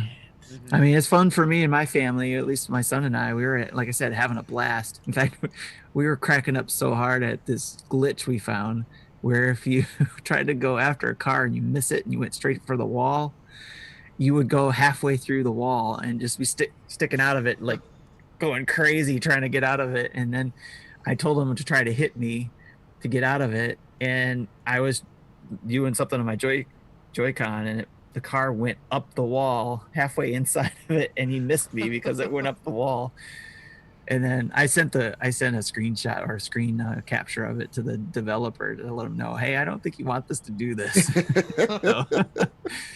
Hopefully they'll get that fixed or whatever. Maybe they do. Maybe it's a feature. Yeah, like no, that's how it works. Right.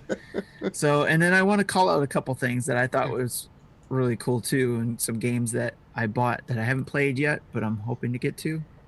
And that's one is called Cosmic Star Heroine. It's $1.50 now in the eShop, and it's supposed to be a Chrono Trigger type feel game to it. Was that the one we were playing? Because I think that's the one I was referencing, where it's only local multiplayer. No, I don't think so. Okay. I bought the limited run version at PAX, though, the physical.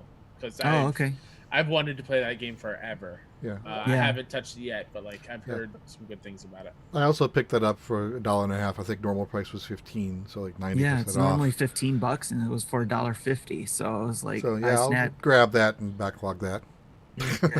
Yeah, that's. Now I gotta look that up. And then Journey to the Savage Planet, I got a code for. I'll be doing a review with. Actually, Justin was on earlier today on our Twitch channel. He started playing it, and I got a code to start playing it so that when I get to a certain point, we could both try the multiplayer part of it together. Nice. So I'm sure we'll be talking about that more. And then for my PlayStation peeps, I have to say that I did pre-order Ghost of Tsushima Collector's Edition. Yes. And I cannot wait for that, because that mask alone, I can't wait to put on the shelf. For sure. So that's what I've been playing and what I hope to be playing soon. It's what you've been playing and what you've been purchasing. Yes. Oh, and actually, I did pick up the Clubhouse games too. So, like I said, I purchased that. Yeah, so I've been playing, I kind of mentioned and alluded to this earlier in the show. I've been playing Mega Man X. Played the first one several times. One of my favorite Super Nintendo games of all time. But I've never really, I played X2 when I was, when it came out. I never got a hold of X3. And kind of fell off the series after that. I played a couple of them on PS2 back in the day. But I'm working my way through them now. I still just don't like I love Mega Man with every fiber of my being. Like the original OG Mega Man. I just like, there's part of Mega Man X that I just can't, like, it just doesn't thrill my soul. And I guess that's okay. But, like, it just doesn't have the same appeal as the original Mega Man to me. Like, it's just strange. It is interesting because then you hear about other people who have the opposite effect, right? They didn't get into the Mega Man series, but man, as soon as Mega Man X came out, they were all into it. Yeah, like I think for me it's the like especially starting around X2, there's so many little variables that, like, there's 3 bosses in Mega Man X2 that you have to beat them at a certain time or they disappear off the map forever. Like your opportunity to collect what they give you disappears off the map forever. And it's just, I don't know. I like it. I do wish, one big complaint that I have with the Legacy Collection is that there's no way to change the controls. And so having, like, shoot is Y and jump is B and the dash command is A. And that's really hard to do. Like, if you need to be doing all of those at the same time. Like, I used to could do that as a kid, but now I'm old and fat and I'm playing on rookie hunter mode because I keep dying. And yeah, I don't know. But I will say this. I did enjoy Mega Man X2, and I'm enjoying what I've played so far about X3. I'm about, That's awesome. I think I've got 2 bosses left before I'd finished the first 8 levels. Now, Mecha Dragon will like to say, you can remap the controls on Switch. You can. That's true. You have to do it at system level, though. Oh. And I really don't. I don't want to do it at system level. I would rather do it at game level, because then I would have to go back and change. And it is weird that you mentioned, because I'm not a big Mega Man person, but like from the outside looking in, it is kind of like. Anytime I get to quote Star Wars, I will. It's kind of like seeing like the people that don't have tastes that like the prequels, and then people that do have tastes and don't like the prequels, and like you get those two sides. It's like, no, the prequels could stay, and they're like, no, maybe they shouldn't. Like that's what the same feel I get with Mega Man, where the X's are like you love them or you hate them, and then the classic ones as well. After a certain number, it's like you love them or hate them. And like there's these two I different agree things. with that. I agree with that. And maybe it's just that I grew up with the original Mega Man, and I don't know, like X is very special still. But I think part of it too is like the X series story just gets more and more and more out there the longer it goes. And Mega Man's just like, yeah, Dr. Wily escaped again and made evil robots. We got to stop him. Great, I can do that. Oh, there's a robot dog in this level. Oh, there's a robot cat that's throwing yarn at you. Oh, okay, there's robot tigers in this one. Like, I get it. You know, it's great. I don't know. And that's another thing too. It's always bothered me, even for Mega Man X, like all of the bosses, all like the robot masters, it's something and an animal, like Blast Ostrich, Spark Monkey, you know, like it's, and I'm like, why are they all animals? You know, like whatever happened to good old Bubble Man? You know, it's like Bubble Man. You knew what he did. He shoots bubbles. And he's a man. He's a man. He's not a mandrill. Like in this one, they're like Mega Man X3. Like and the thing is, here's another misstep I think this game makes is X2. It told you the name of the boss on the select screen. In X3, it doesn't. So like I was following a guide to like find all the pieces and do the boss order, and it was telling me like, oh, you got to go find this boss. And I would go like one of them. I went to 3 different stages. I was like, I think that looks like the boss I was trying to find. No joke. This is the name of the boss. Toxic Seahorse.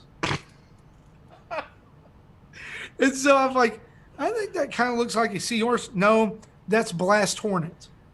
Okay, well, let me die 3 times. Yeah. And then it was like, okay, I think this looks like a seahorse. No, that's Crush Crab or something. You know, like, yeah. Just put the names on on the character select screen. Gah. Anyway, so I've been playing those. I am having fun, even though I sound like an old man. I also have been playing for the show, and we'll have a video of this one up sometime this weekend, a game called Fury Unleashed, which is a roguelike comic book action adventure game. You play as Fury, who is the creation of a comic book creator, who is kind of like having a existential midlife crisis about his decision to pursue comics as a job compared to everyone else. And so you go through these levels, and the way the game is meant to be played is it's supposed to be super fast, run and gun. You're running through, and the more enemies you kill, the more powerful you get, and the more bonuses you get. But it's funny that like there's the normal mode, and then there's also easy mode, or as they call it, streaming mode. It's like if you want to talk and stream while you're playing, you should play on this one. That's cool. Funny. And so what happens is you go through, and if you've ever played, this is one of my favorite games on the Switch. If you've ever played Enter the Gungeon, it's almost like a 2D Enter the Gungeon. So each level, when you start it, is laid out like a comic book, and the panels are blank until you go through the door to that level. And then it draws it in, and it shows you what's in there.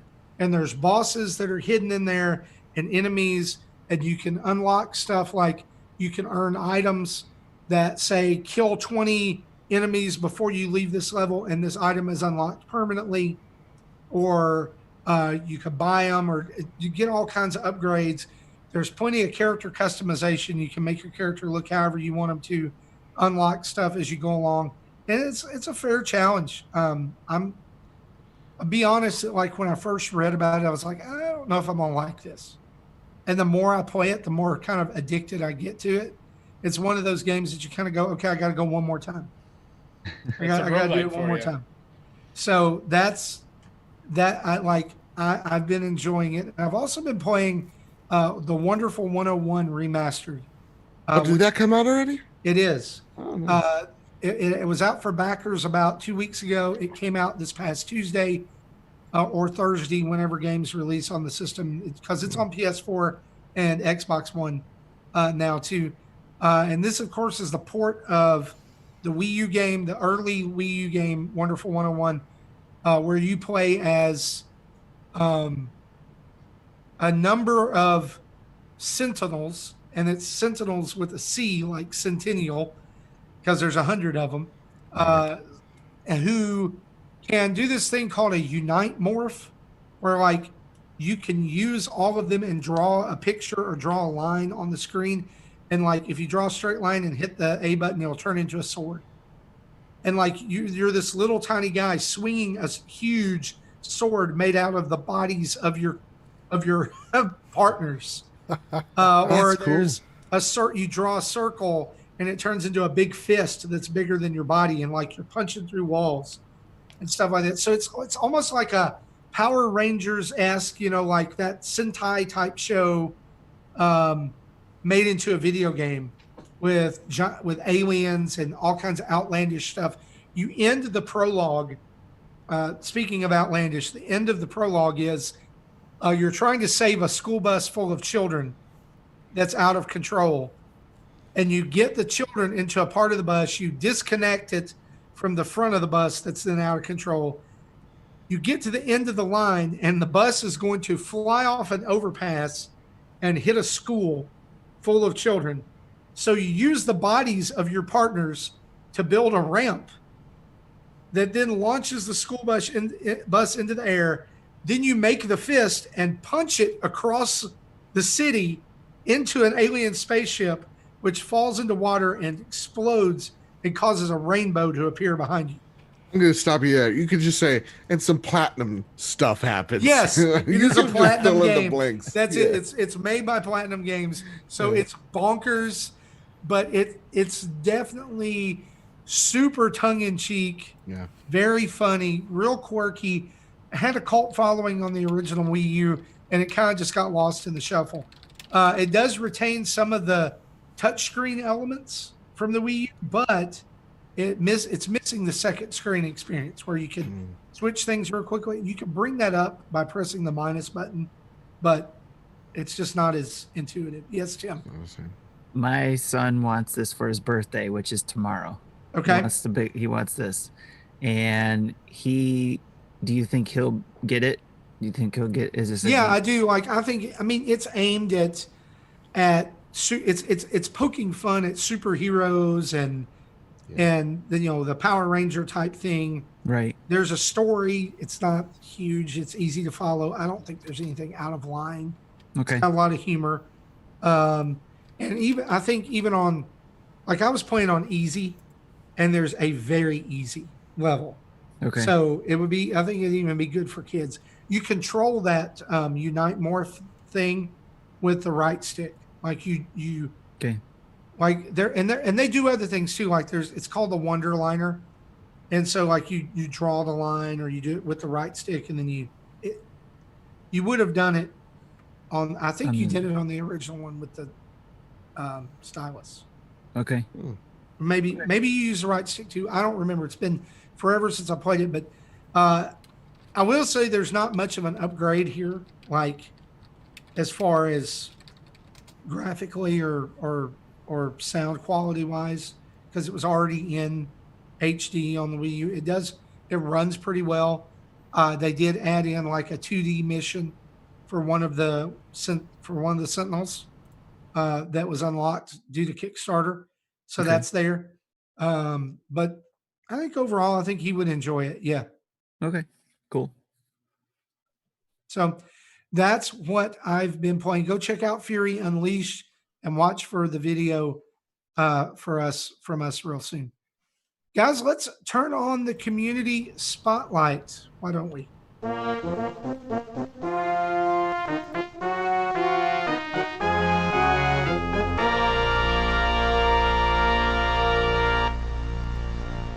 At this point in the show is when we turn on the community spotlight, and if we have guests, we let them take the floor and just share anything they want to.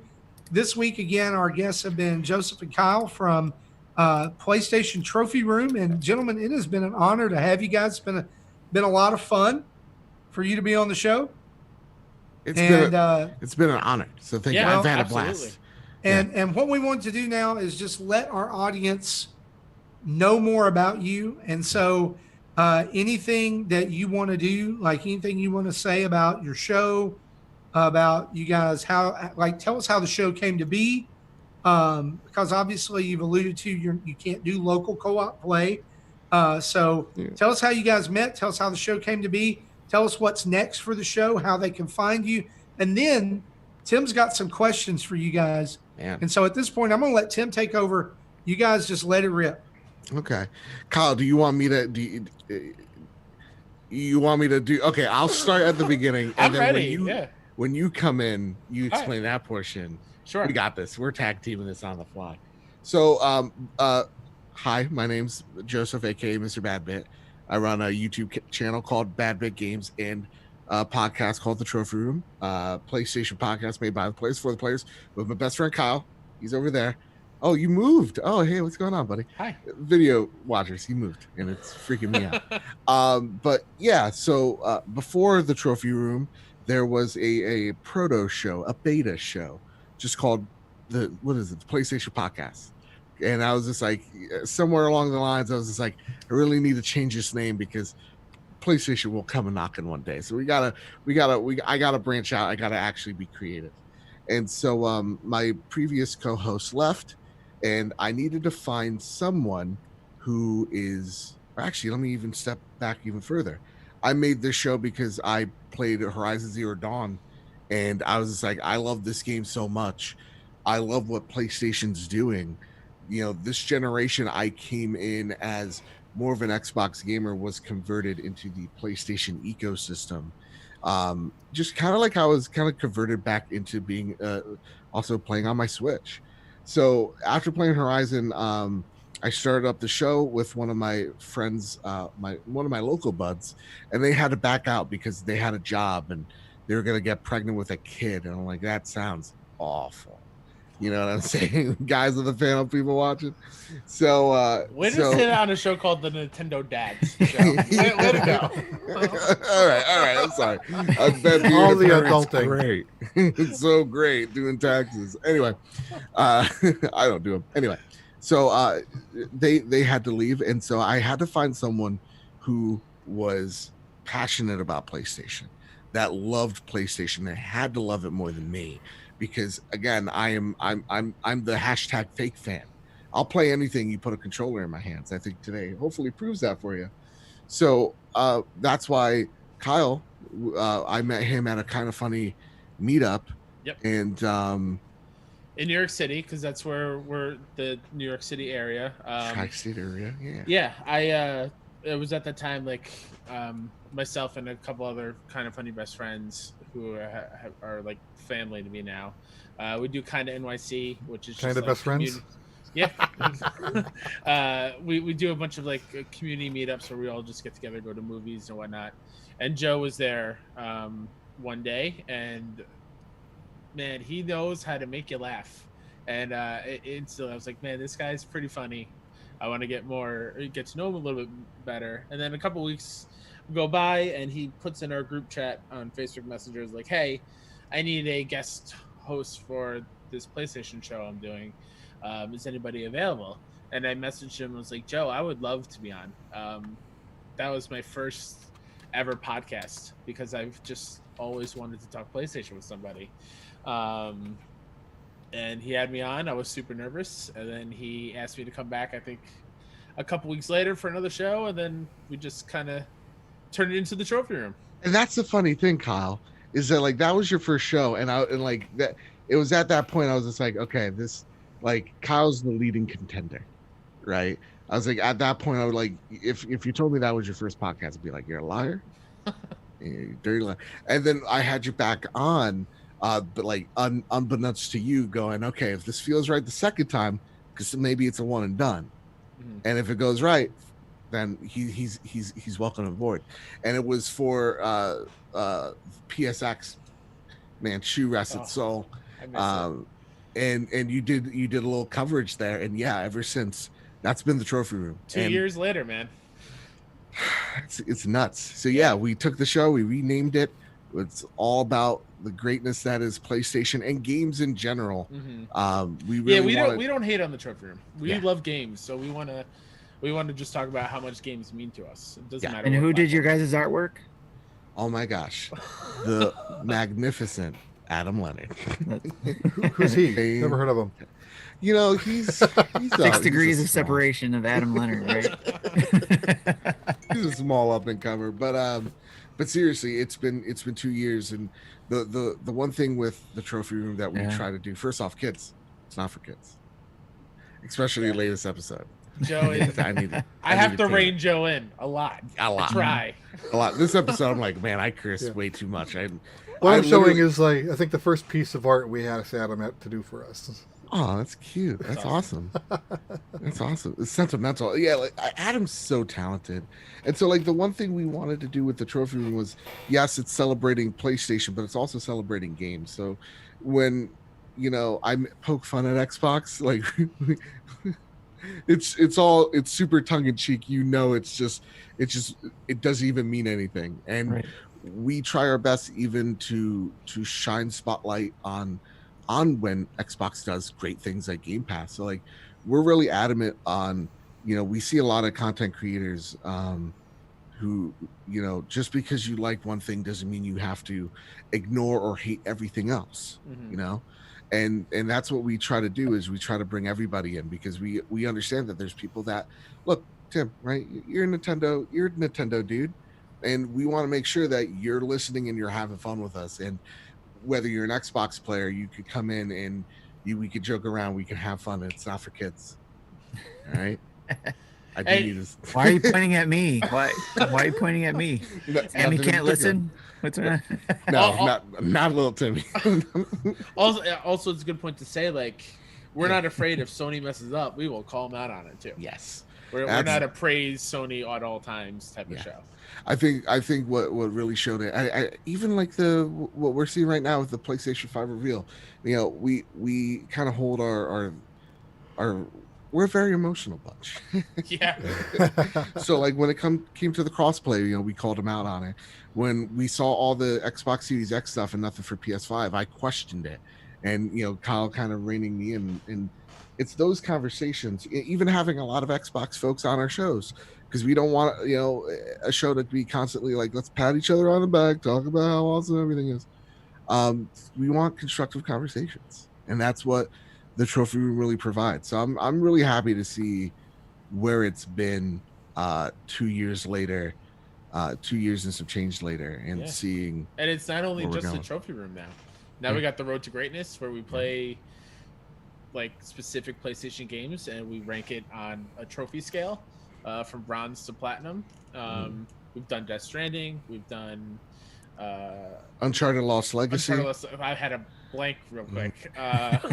Final Fantasy VII. Final Fantasy VII Remake, which is chef's kiss. It's amazing.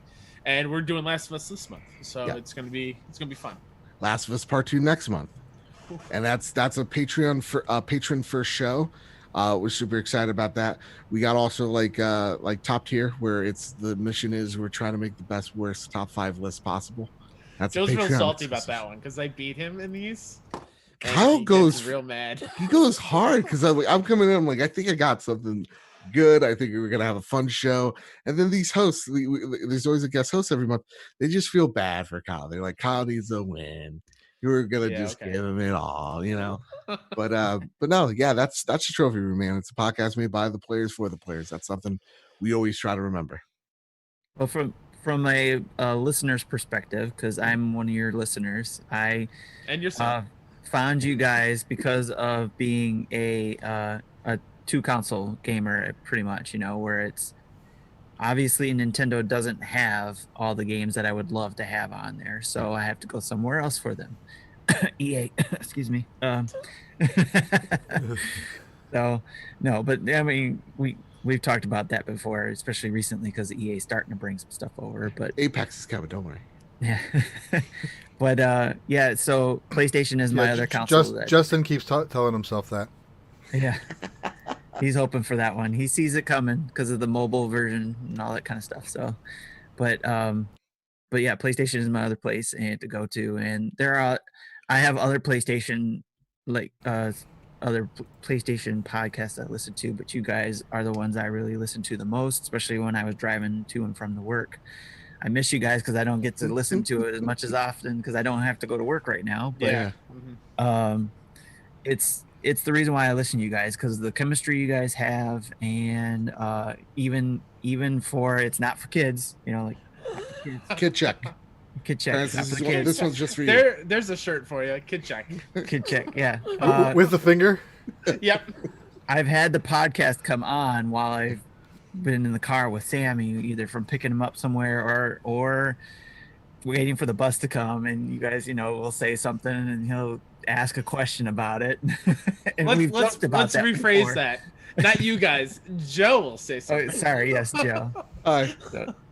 Wait, no, it's, and I know we've joked about it, or you guys are, especially the driving stuff. You know, you guys drove. Yeah. Or you would say, Tim's son, you know, don't do this or don't do this, Tim. and then start actually talking about it. That's the thing too. Like I get, like, it has to be, and I hope you feel this way, but like it has to be for us. The conversations have to be informative, and at the like we want to give a framework to what we're talking about. So if we're the only outlet you're going to for your news, you know where it came from, you know what's been said, and then we're talking about it, and we want it to be, or at least I want it to be, where it's like I'm in the car with you, you know, we're having a road trip together, right? And I'm sitting in the back because last time, you know, I spill everything everywhere. I pull the emergency brake just for fun, just to see what happens, get them through that. But kid check, don't kid check. Respect boundaries, respect your parents. And for those listening instead of watching, every time he says kid check, he's pointing at the camera, like big finger in the. So, but yeah, so like that's what we're trying to really do is have a conscious conversation about games, and at the same time having fun, and mayhem ensues as well. Yes. But that is something that I think as well, like because we're not a kids show, we are more adult focused. I've had conscious efforts to actually like hold myself back of just like, you know, of I'm from Jersey, right? Mhm. Parents from Jersey, you know and you've this. done a good job so far in this show. Thank you. Thank you. There was like I'm two very analogies proud I of really him. wanted to. Thank you. I really am proud of Honestly, myself too. he's doing a better job than Justin does on a weekly basis. Let's just be honest. So like for me, it is trying to make more of a conscious effort. So like this week's episode, I was actually appalled at myself, even being from New Jersey. I was just like, okay, we gotta, because usually like, you know, I could drop a bomb here or there, and it's fine. That's fine to me. But if it's like Natural language type thing, right? Yeah. But if you're angry, man, it probably comes out, right? it's actually it's just a Joyzy thing. When we're thinking, we're cursing as we're thinking, because that's just that's how we're getting over the mental roadblock. So Joey, I remember you brought this up before, like probably halfway through all the episodes you've done. Yeah.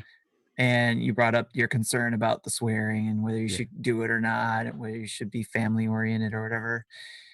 And I came back to you and I said, you do what's comfortable to you. Mm-hmm. And coming from somebody who has a kid who, you know, stumbles upon your show every now and then, I was like, you just do you. It's up to us parents to teach our kids something from this or not to let them listen or whatever. Yeah. So not for you to have to control that. So, slow clap for Tim for bringing up parental responsibility. Thank you. Be a mom, be a dad. Yeah. Yes. Yeah. Don't you know, Fortnite's my dad, but like like and that's one thing I do. But I also hear a lot of like podcasts where it's like we're dropping curses every other sentence, and I'm just like, oh, there's got to be another adjective than what you're saying. Right, yeah. You know, so like for me, it's also, you know, and listen up here, kids. Here's some tips from Uncle Badbit. Einstein ain't dropping curses every time you see a quote from him, right? Like he's not foul-mouthed, right? Like all the great speakers, FDR is like, we have nothing to fear but fear itself, and oh crap, you know, he's you know, smart people know other words than that. So that's what I'm trying to at least try to emulate, you know. But I have Kyle, who's my conscious. Yes, I know he's reined you in several times, right? As a substitute teacher that primarily teaches in elementary school, I kind of have to. Yes. Well, guys, we've asked the community for questions for you. And before I get the questions, I have to ask Joe a favor.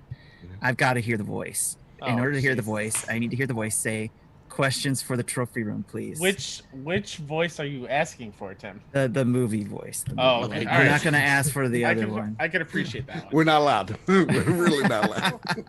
That's a bad bit check on that one. Prepare the drop.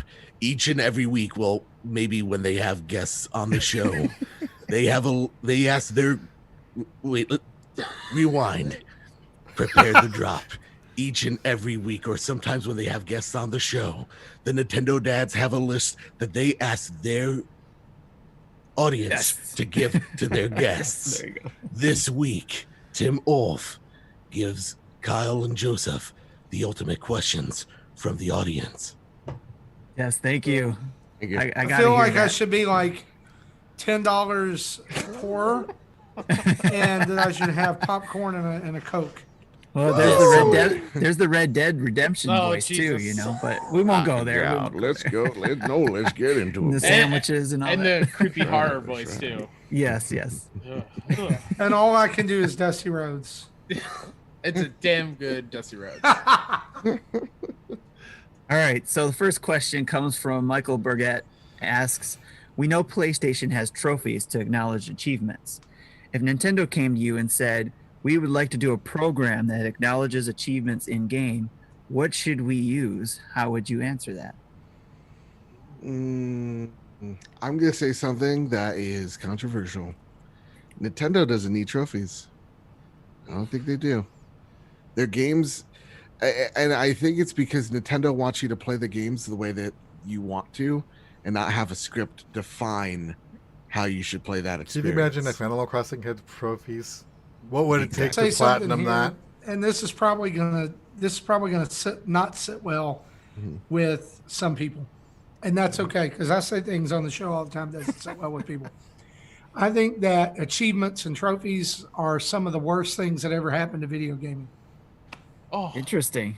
Kyle, I'll let you talk. You just got the Yoda'd. You just got Yoda'd. Which I'm playing it up. Like, that's totally a fine take. But, like, for me, I think that's why I don't play my Switch as often, because there is no achievement system in there for me to look at and try to get more out of these games. But to go, it was Michael asking that question? Yes, Michael. I think it would be really cool, instead of trophies, have, like, iconic Nintendo pickups, like power-ups. Like the mushroom or the rupees. Or just a standard Mario coin, like based on like a level of rarity. Let's take two good things and mash them together. Kyle, I like your idea. Yeah. What if it was iconic Nintendo items, statues, trophies, like what you used to be able to get in Badge Arcade on the 3DS, except you earn them as achievements and you can put them on your Switch home screen and modify your Switch home screen however That'd be you cool. want. That actually be pretty badass. Yeah. I like That'd that. Awesome. I like that. See, there it is, Michael. I can say good things. Here's All my right. thing. Can I chase a rabbit? Can I follow some logic here? Just a little bit of where I get my logic for this on. Yes. See, video games used to have achievements a long time ago before consoles took over arcades, and those were called scores. Your score was your achievement. Okay. I did, Jesse, what's a good score on Donkey Kong?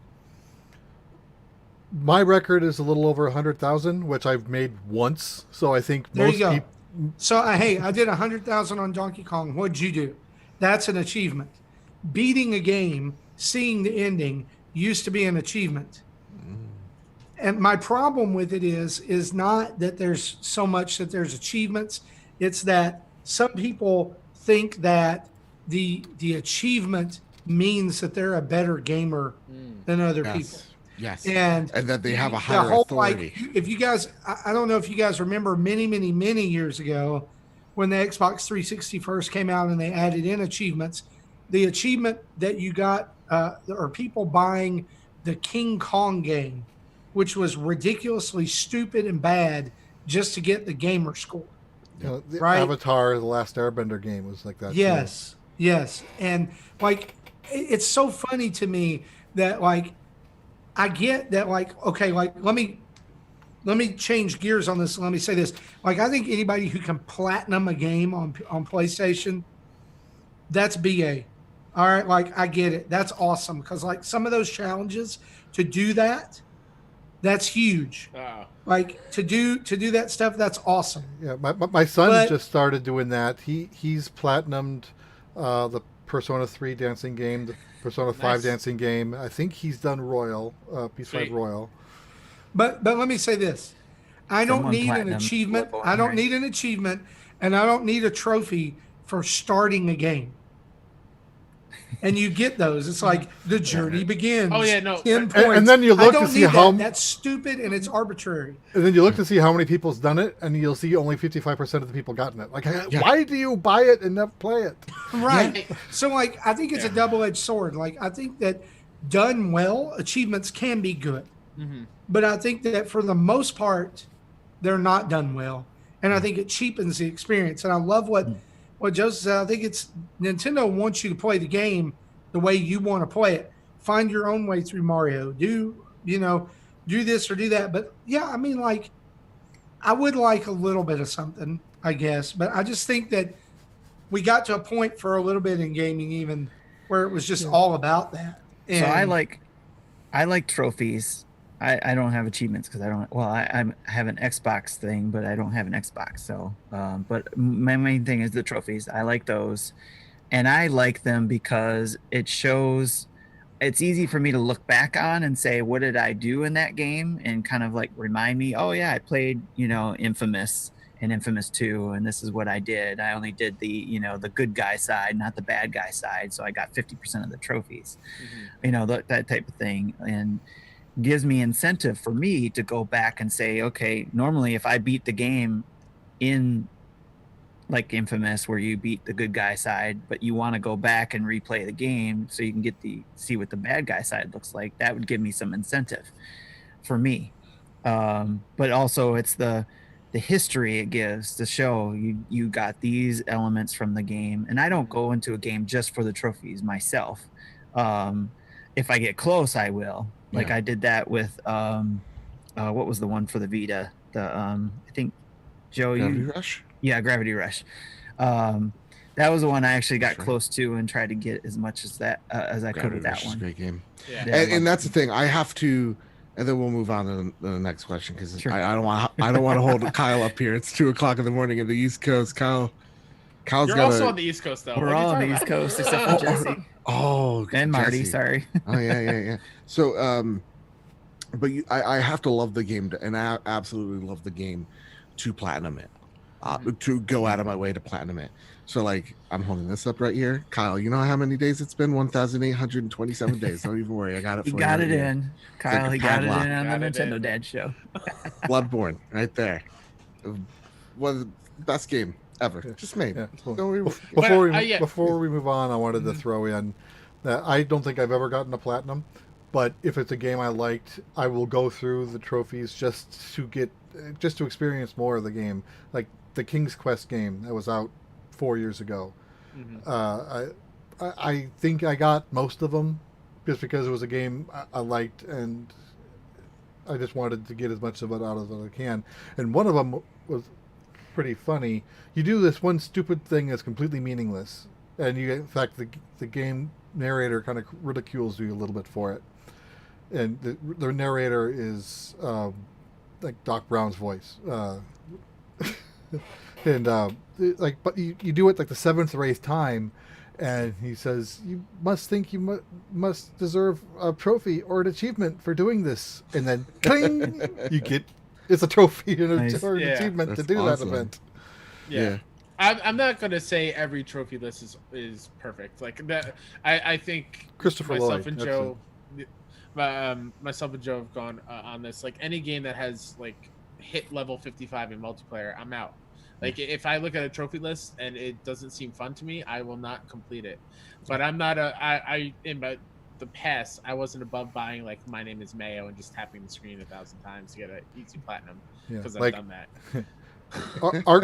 Arkham Knight, no way I'm doing all those Riddler trophies.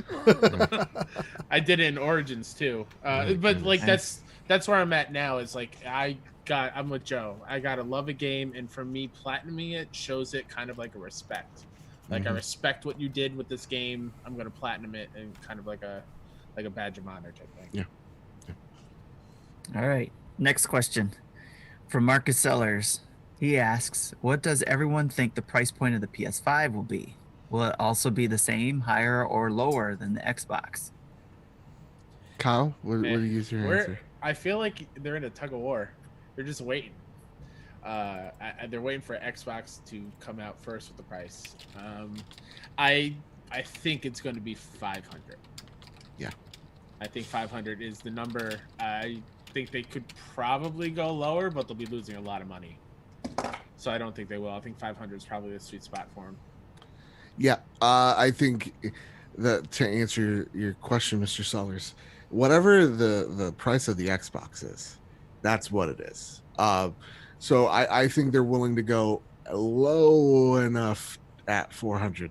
I do not, and I think Sony knows this just the way that they've been not talking about the PlayStation 5, is that, the rumor has it from the Jeff Grubb articles that there is a August state of play. So Sony has this idea lined up of they know that they have to announce the price in pre-orders so that they know how many they need to produce by November. But they also know that Microsoft is incredibly flexible with their price points. So I think they know if they go a certain price, Microsoft will either match it or undercut them, because they don't know how flexible Microsoft is or how hungry Microsoft is to enter the marketplace or to take a bigger mind share. So to me, I don't know. I would love $399, but I do think Kyle's right. I think the magic number is $499. Yeah. Microsoft's just waiting to do what Sony did to them this generation. The whole sharing games video and the huge pop of the crowd when they announced it was $399, or like they're waiting for that for them. Absolutely. All right, so next question from Insipid Ghost himself, Luke Lore. So why do you think Nintendo Online is in the state that it's in versus a service like PS Plus, which had a tumultuous launch but has course corrected? Why does he got to throw a $5 word in there, Luke? A turbulence too. I'm an educator. My name's Luke. What lessons could each learn from the other about? You said smart people use words not that are more than 4 letters. Yeah, but something not good so that they could sell turnips, and that's the problem with Nintendo Online. Is it's complacency. It's a lot of people going, all right, well, it's $20, and not really realizing it's $20 that you can have in your wallet, because there is no reason to have this. They offered this service for free for years, and then suddenly started to charge for it, and it's a flawed system, right? Like, it's online doesn't update with free games monthly like PSN does, or even with their retro games. Cloud saves, you got to put an asterisk on that. There's just a lot of holes. It's kind of like it's a Swiss cheese service. They got to fill those holes out and pave it. Yeah. But at the same exact time, if you're going to fill those holes out, it does have to be more expensive. So it's a catch-22. Right. The only reason I pay for Nintendo Online is so I can play Tetris 99. That is the only reason. I literally, while Tim, you were talking, I was literally on my Switch because I was trying to find the Tetris 99 thing, and I was just like, oh wait, I gotta also cancel my Nintendo Online because I'm not using it anymore. So yeah, it's a bad service, and it's fine to say that. It's fine to not be happy about something. If you like it and you're like, this is fine, go for it. It's at this point, it's gotten to for me as a Nintendo fan, obviously, I'm giving you $20 a year. I know what I get from it, but I was also expecting to see improvement with time. Yeah. And we're getting into that third year where they're going to be offering something for us to keep us there. What's that going to be? Probably all going to still pay the $20 so we can keep it, or the $35 for the family plan. Like if they offer like SNES game, not SNES, Game Boy games or something like that. Who knows? Or N64 games, whatever. Or who knows? Maybe it's not that. But I know they've been quoted in saying they're supposed to improve on it. But why is it taking this long? Along with some other things too that we've talked about numerous times. So it's frustrating as somebody who's paying for it. And if you weren't using it, I would cancel it too. So. All right, next question. Ibusel asks, what's your favorite PlayStation accessory from the past? Ooh, good question. I got it right here, right now. Kyle? Go for it. You with me on this one? PS3. Let's talk about Move for a second here, gang. The light gun where you put the controllers into the light gun, it looked like a real gun. That thing is cool as all hell. I like the PSVR one a lot too. The PSVR one's cool as well because it is more like, okay, we got to move away from. So it's like the Move gun version of Link's crossbow training. Yeah.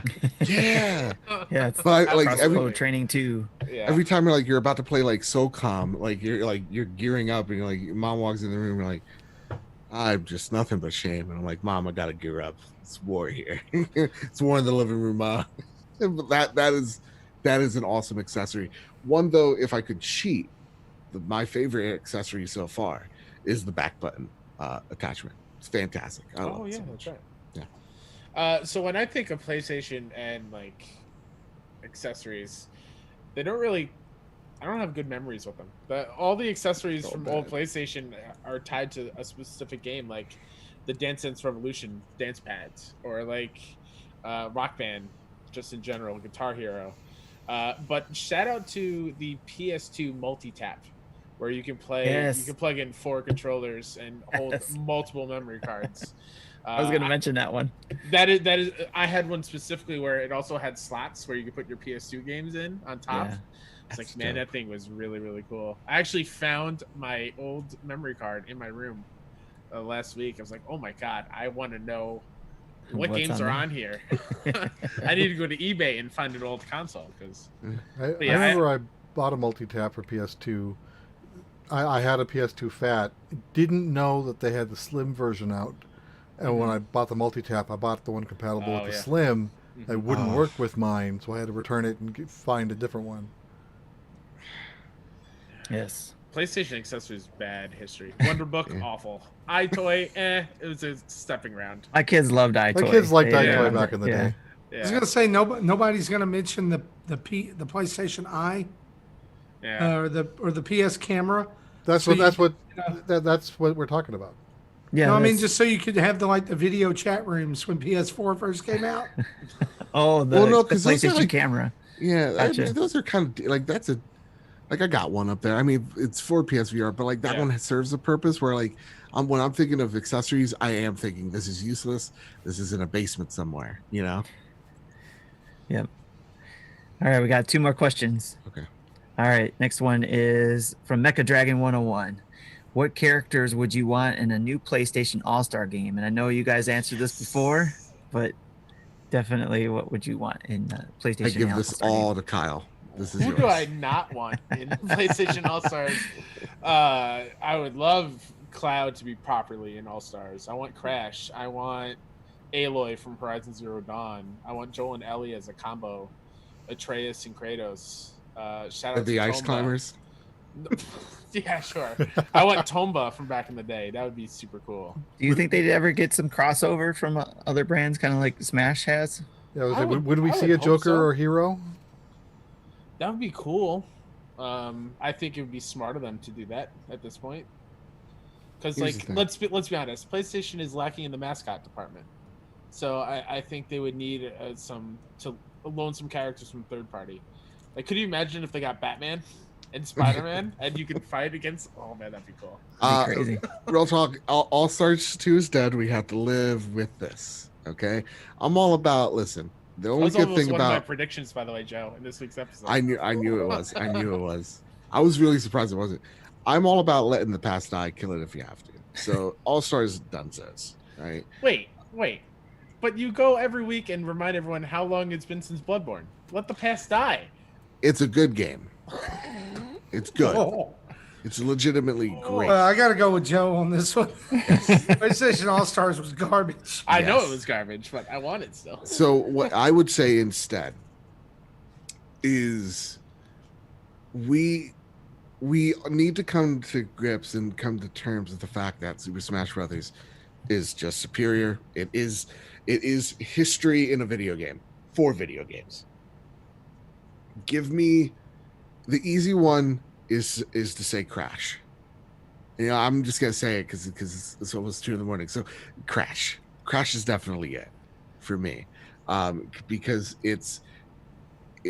I feel like Nintendo and PlayStation kind of need to do the North and South Korea thing, which is like shake hands at the border and go, okay, everything's good.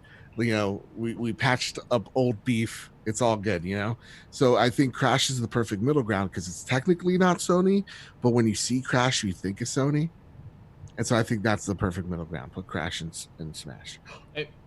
Also, like to go back to one of the shows we mentioned earlier, Top Tier, the first episode, one of the games I pitched for like a launch PS5 was a PlayStation All-Stars Battle Royale 2, but it was a side-scrolling beat-em-up like Streets of Rage. And you would pick from 4 different characters and have it very PlayStation focused that way. I think that would be super cool idea too. If you don't want to do the fighter like Smash clone. Yeah, I actually like that one too. Yeah, give me a Streets of Rage, but it's all PlayStation mascots. Give me BB in a mech. BB in a mech suit. Who is my BB? That'd be cool. I'd play that. Yeah. All right, last question, guys. And this is the fanboy question. Why has the Switch been outselling the PS4 every week for a year? Because everyone already has a PlayStation. But like Switch is awesome, and I think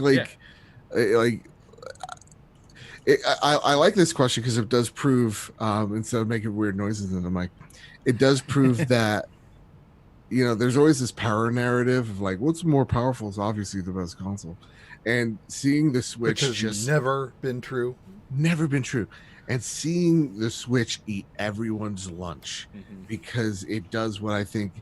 When I was a kid in the playground, my dream console is, and I used to like lug around a GameCube, that little suitcase handle. We all wanted gaming on the go without the barriers of gaming on the go, and that's what the Switch does. You're playing Zelda, you're playing a Mario, like a mainline Mario, with no sacrifices, and I think that's what people want more than ever now, especially now that like even whether you're a parent or like you have kids, right? Like it's a great way of them to get lost in the video game, give you free time, or you getting away from the kids and have your free time. And so to me, having a console that is so excellent at doing that one thing that you needed to do, which is being mobile without sacrifices, that's why I think the Switch is outselling that. And the simple fact that Nintendo exclusives, this is your second golden age, and for the most part, Nintendo puts out a game, people gravitate towards it originally, and now you're just seeing that tenfold because the console's attractive, it looks great for all ages, looks like a good piece of tech, and at the same exact time plays great games, and that's why it's outselling. Yeah. But call me back in 5 years, trust me. Oh, the tables will turn. Yeah, right. Well, and that may be true. I still think that at some point we're going to get a Switch Pro of some kind, because there's been a Switch Lite, or I don't know if they'd call it a Switch Heavy or whatever. That probably is not politically correct. How about the Switch that can run Unreal 5? That's what they'll call it. Yeah. Yeah. There you go. Galaxy Switch. Switch that can play all the games you've already played on PS5 and Xbox Series X. But that's the thing though. Like when it comes to the Switch, and when I say that like very cavalier of like, 5 years, let's call me back, is the one thing that I always see. It looks great now, but I do see trouble in the horizon of. Okay, I played Stadia. Put the applause and the laughter track right there. But it's a good piece of tech. It's not great, but it gets the job done. I'm playing Destiny on my MacBook. Now, let's fast forward 5 years. We said the same statement about Wii U. Well, it does. Wait for it. Wait 5 years to see where games go mobile, because I don't think this is like the Wii U and the fact that one company was trying to do this. We're seeing Amazon play with the tech of hybrid streaming. We're seeing Microsoft invest billions into their Azure service to get xCloud, which people are liking. People are like, this is there.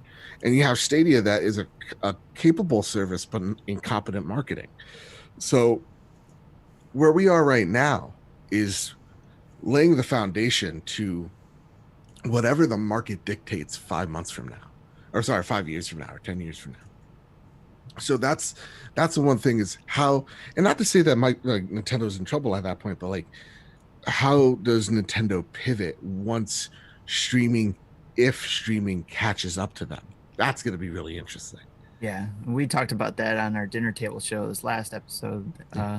Where does gaming go from here, essentially? where with the hybrid consoles and the cloud gaming and all that kind of stuff, and even having to include retro stuff, because there's a lot of people who want to play the backwards compatibility, because we see that now with the PS5 and the Xbox Series X, being able to take your old games and being able to play those. So thinking of all those things, where do we go from here? And that's, you bring up some great points. And I think that's why you're seeing Sony go, let's stop talking about graphics. Let's talk about instantaneous gameplay. And like that's what we want. Is in, because I think they know that they're behind streaming tech. So like, it's like, how about we make it, what's going to define home console gamings in 5 to 10 years is going back to the cartridge like days you plug in a game and it just works. You know, that's at least what I'm thinking, big brain here, but big brain don't work good right now, so who knows? Anything. Yeah. Well, guys, that's been episode 281 of Nintendo Dads, and we want to thank the guys from PlayStation Trophy Room for coming over and hanging out with us. Joe and Kyle, it's been an absolute pleasure to have you guys. Thanks, man. Be sure to go over and check out their social media. They're on Twitter at PS Trophy Room, and new podcasts you guys do every week, right? Yep, every week, every Thursday at 6 a.m. Eastern Standard Time. So once you wake up, boom, it's right there. It's kind of like Pop-Tarts. There it is. Yeah, just like Pop-Tarts, except it's podcast. Yeah. Pod-Tarts. There you go. We put it together. Hey, Kyle, what type of Pop-Tart are we? If we're a podcast? Wild cherry. Not wild cherry, wild berry. That's the one. That's why I picked them, guys. That's the one. There you go. Well, we're the just as equally good frosted cherry counterpart to your wild berry Pop-Tart. And we want to thank everybody for listening to episode 281. As we close out the show here, we want to say a huge thanks to our Patreon producers. That's Chris Mears, Dave Ernsberger, Sean Abbott, and Antonio Contronio. You can head over to our website at nintendodads.org for all of our social feeds, podcast episodes, Patreon page link, and our merch page, where you can go buy Nintendo Dad shirts and phone cases and all kinds of other stuff. We're working on the Nintendo Dad swimsuit calendar 2020. Justin's got a few more poses to take care of, and then we'll have that out to you there as well. You can find us on most places that you're on social media. Just type in Nintendo Dads, and there we are. You can email us at nintendodads@gmail.com or call in and leave a voicemail, 929-25-NDADS. That's 929-256-3237. We want to say a big thanks to OC Remix for the music used throughout the show. And we want to remind you to go to your podcast app of choice, leave us a 5-star review and some written words. That helps people find the show and know more about us and boosts us up the show rankings, which is ultimately what we want, so more people can find us. Guys, for me, for Joe, for Kyle, for Tim, for Jesse, this has been episode 281 of Nintendo Dads. We'll see you next time. Bye-bye.